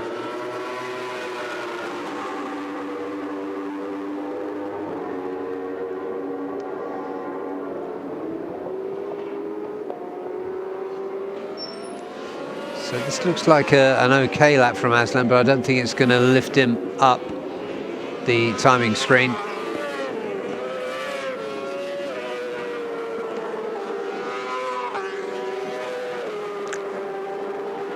So let's see what Aslan can do. No, he 0.6 outside of his best time. Sorry, of Hafiz's best time, 0.3 off his best time. And the provisional pole sitter, Hafiz Shirin, coming back now. And the ever-energetic Daniel Bogers once again in the hot seat. So pretty much confirm what we could see. And watching Aslan on screen, it was clear that the track is dry now. Yeah. So this is opportunity now for Yuki Kuni. He's on his second flying lap on the qualifying rear. He's just improved up into 5th. Sho Nishimura as well, starting to lap faster. He's only a second away from Hafiz Shirin, so this is the closest we've seen Sho Nishimura to the top. And he's gone even faster now. 133.9. He's 0.6 away from Hafiz Shirin. Yeah, Yuki Kuni really pushing on now as well. Fast laps coming in from Soichiro and Kasma as well, so look out for the two Yamahas. Now this is Yuki Kuni, a good sector 1, decent sector 2. He'll really need to have a strong sector 3 to try and get into the top 3. Yeah, the weather has really turned this into a qualifying session of 2 halves. Here comes Yuki. Oh, it's a 133.8 again from Yuki Kuni. Looks like he's going to push on for another flying lap, so this will be interesting.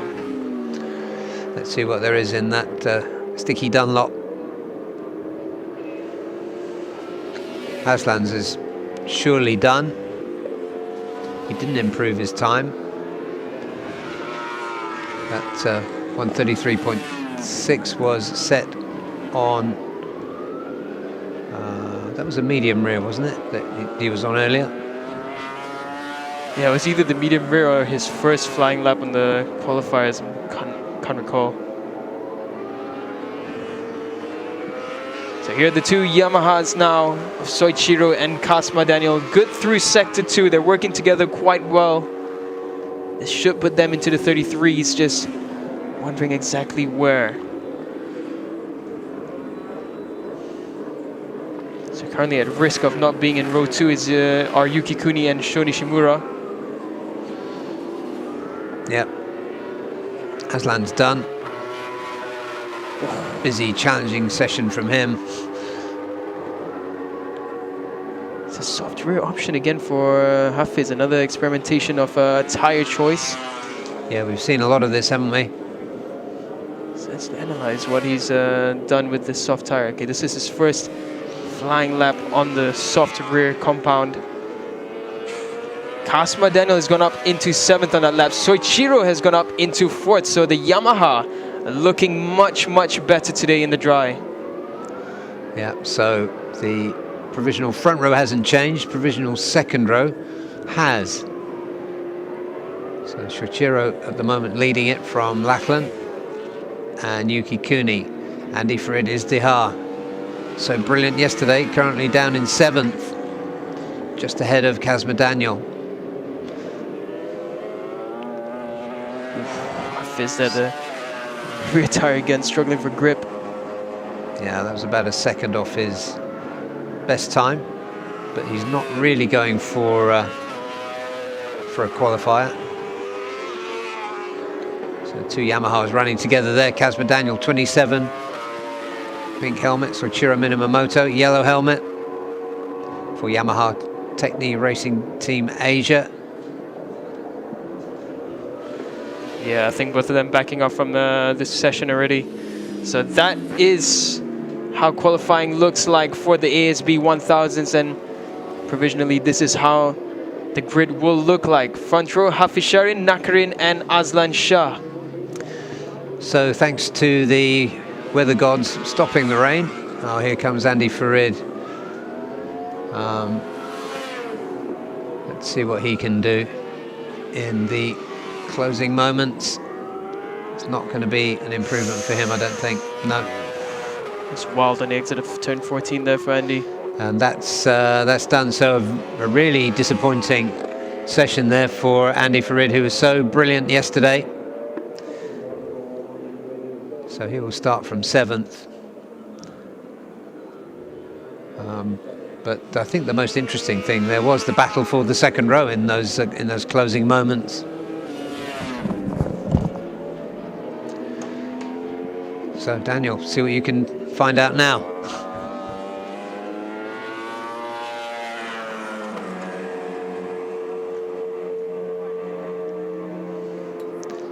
So there's Nakarin Atirapuvapat. He was perhaps the most entertaining rider in that session, absolutely wringing the neck of that CBR 1000. Yuki Kuni, quite a mixed session for him, but in the end successful enough to put him on the second row for this afternoon's race 1.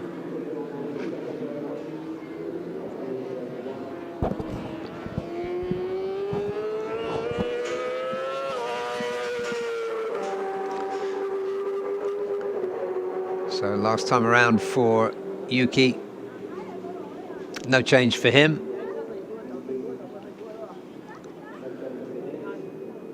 So after a really mixed session, it was, by the thanks to the wisdom of going out early on a qualifier, Hafiz Shirin for JDT Racing Team, 133.351. Puts him on pole for this afternoon's race 1. Next in will be Nakarin Atirapuvapat for Honda Asia Dream Racing with Astimo. And TKKR BMW's Aslan Shah Kamaruzaman will start from 3rd. 4th, leading the second row, Soichiro Minamoto for Yamaha Techni Racing. And 5th, after another really good session for the Australian Lachlan Epis for Evolution Sports, he will start 5th. On the outside of the second row will be Yuki Kuni for STG Team Hart Pro. 7th, Andy Farid Izdihar down on row 3. Next to him, Kazma Daniel Kazmayuddin for Yamaha Techni Racing Team Asia. Sho Nishimura, wildcard in for TKKR BMW, will start 9th. 10th, Pasuit Titiwararak for Astimo S1 Racing with Thai Honda. Chung Hon Yan, decent session for the BMW mounted Jimmy Racing Team rider. Osama Murray for Victor Racing Team, 140.233 puts him 12th. 13th was Chiu Zhou, and of course the injured Zakwan Zaidi. There was no time for him, although it's good to see him looking spirited in the pits and supporting his teammates. So let's take a look at a recap. It seemed to go on for ages. There were so many different parts of this session. So let's take another look at some of the highlights. And there on your screen, as we were just saying, it was another impressive session for Lachlan Epis for Evolution Sports. As he often is, he was one of the first riders out on track and pushing for fast times, really looking confident and aggressive on that BMW. And later in the session, as we just time hop a little bit, it was Kazma Daniel and Soichiro Minamoto at the end who came out. They hadn't had a chance to go on qualifiers, so perhaps the qualifying strategy could have been better. But they lifted themselves up in the end, especially Soichiro Minamoto, good enough to put himself on the second row. And then going back earlier in the session, Aslan Shah decided to go out and push really hard from the outset. Canny Malaysian, always with one eye on the weather, which can change everything.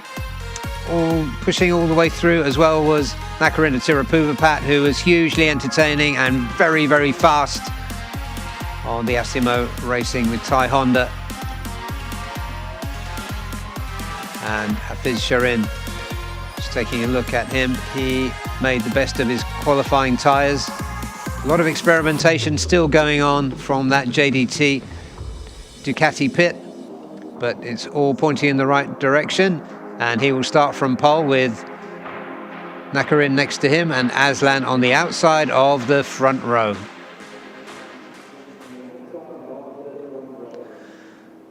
And once again, this sign of the weather that we're looking for, the mountains in the background, no sign of them. Although the track is dry currently. That is the last qualifying session of the morning, which means that it's coming up to lunchtime here in Zhuhai in Guangdong province in the southeast of China. And the local time, depending on where you're, well, the local time here is 12:15, and we will be back, as you can see on the screen there, race 1. Straight after lunch, 13:05 will be the TVS Asia One Make Championship. So it's lunchtime for us. So that's from me, Barry Russell, and Daniel Bogers. Thank you for staying with us this morning. This afternoon we'll be joined by the master of the microphone, the man with the tingly tones. Des Corkill will be with us this afternoon for all 5 races. So don't miss that. We're in for plenty of action, come rain, come shine, and it'll probably be both. So join us in just about an hour from now for race 1 at Zhuhai International Circuit. This is round 2 of the Idemitsu FIM Asia Road Racing Championship.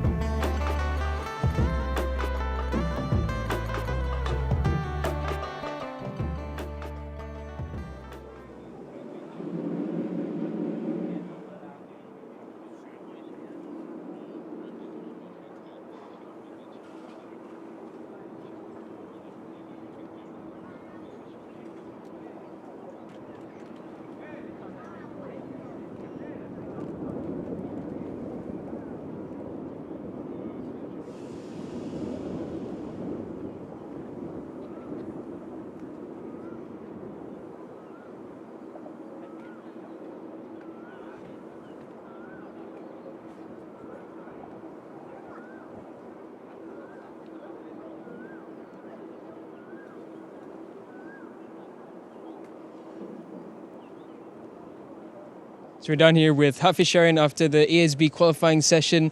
Hafiz, it's a brilliant pole position for you in the JDT racing team. You're looking really good on the bike now, and for both dry sessions especially, you've been at the top of the list. So how has this weekend been for you at Zhuhai?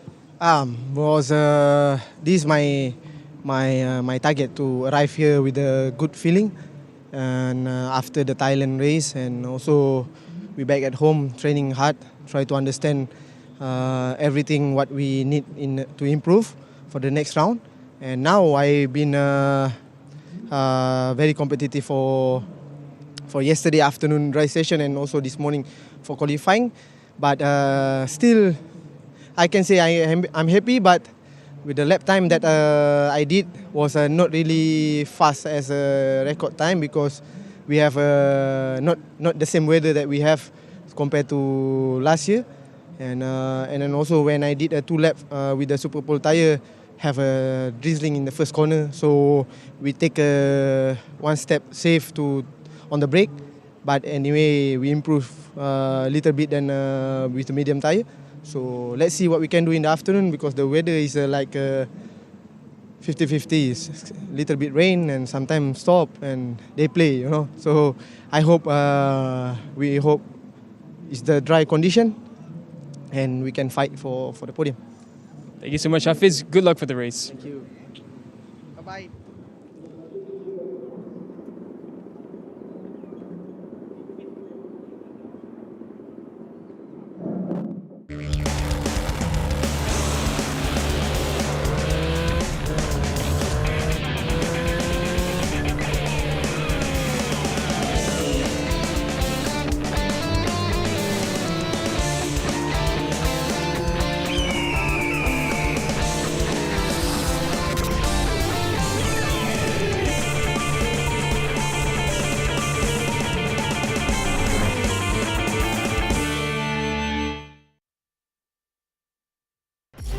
Idemitsu IRG7. Race-bred nano-tailored oil for enhanced acceleration and horsepower. Even in harsh conditions, the 7 protective benefits of septic guard technology keep your engine performing at its peak. Even a split-second advantage can change everything. Born to win. Idemitsu IRG7.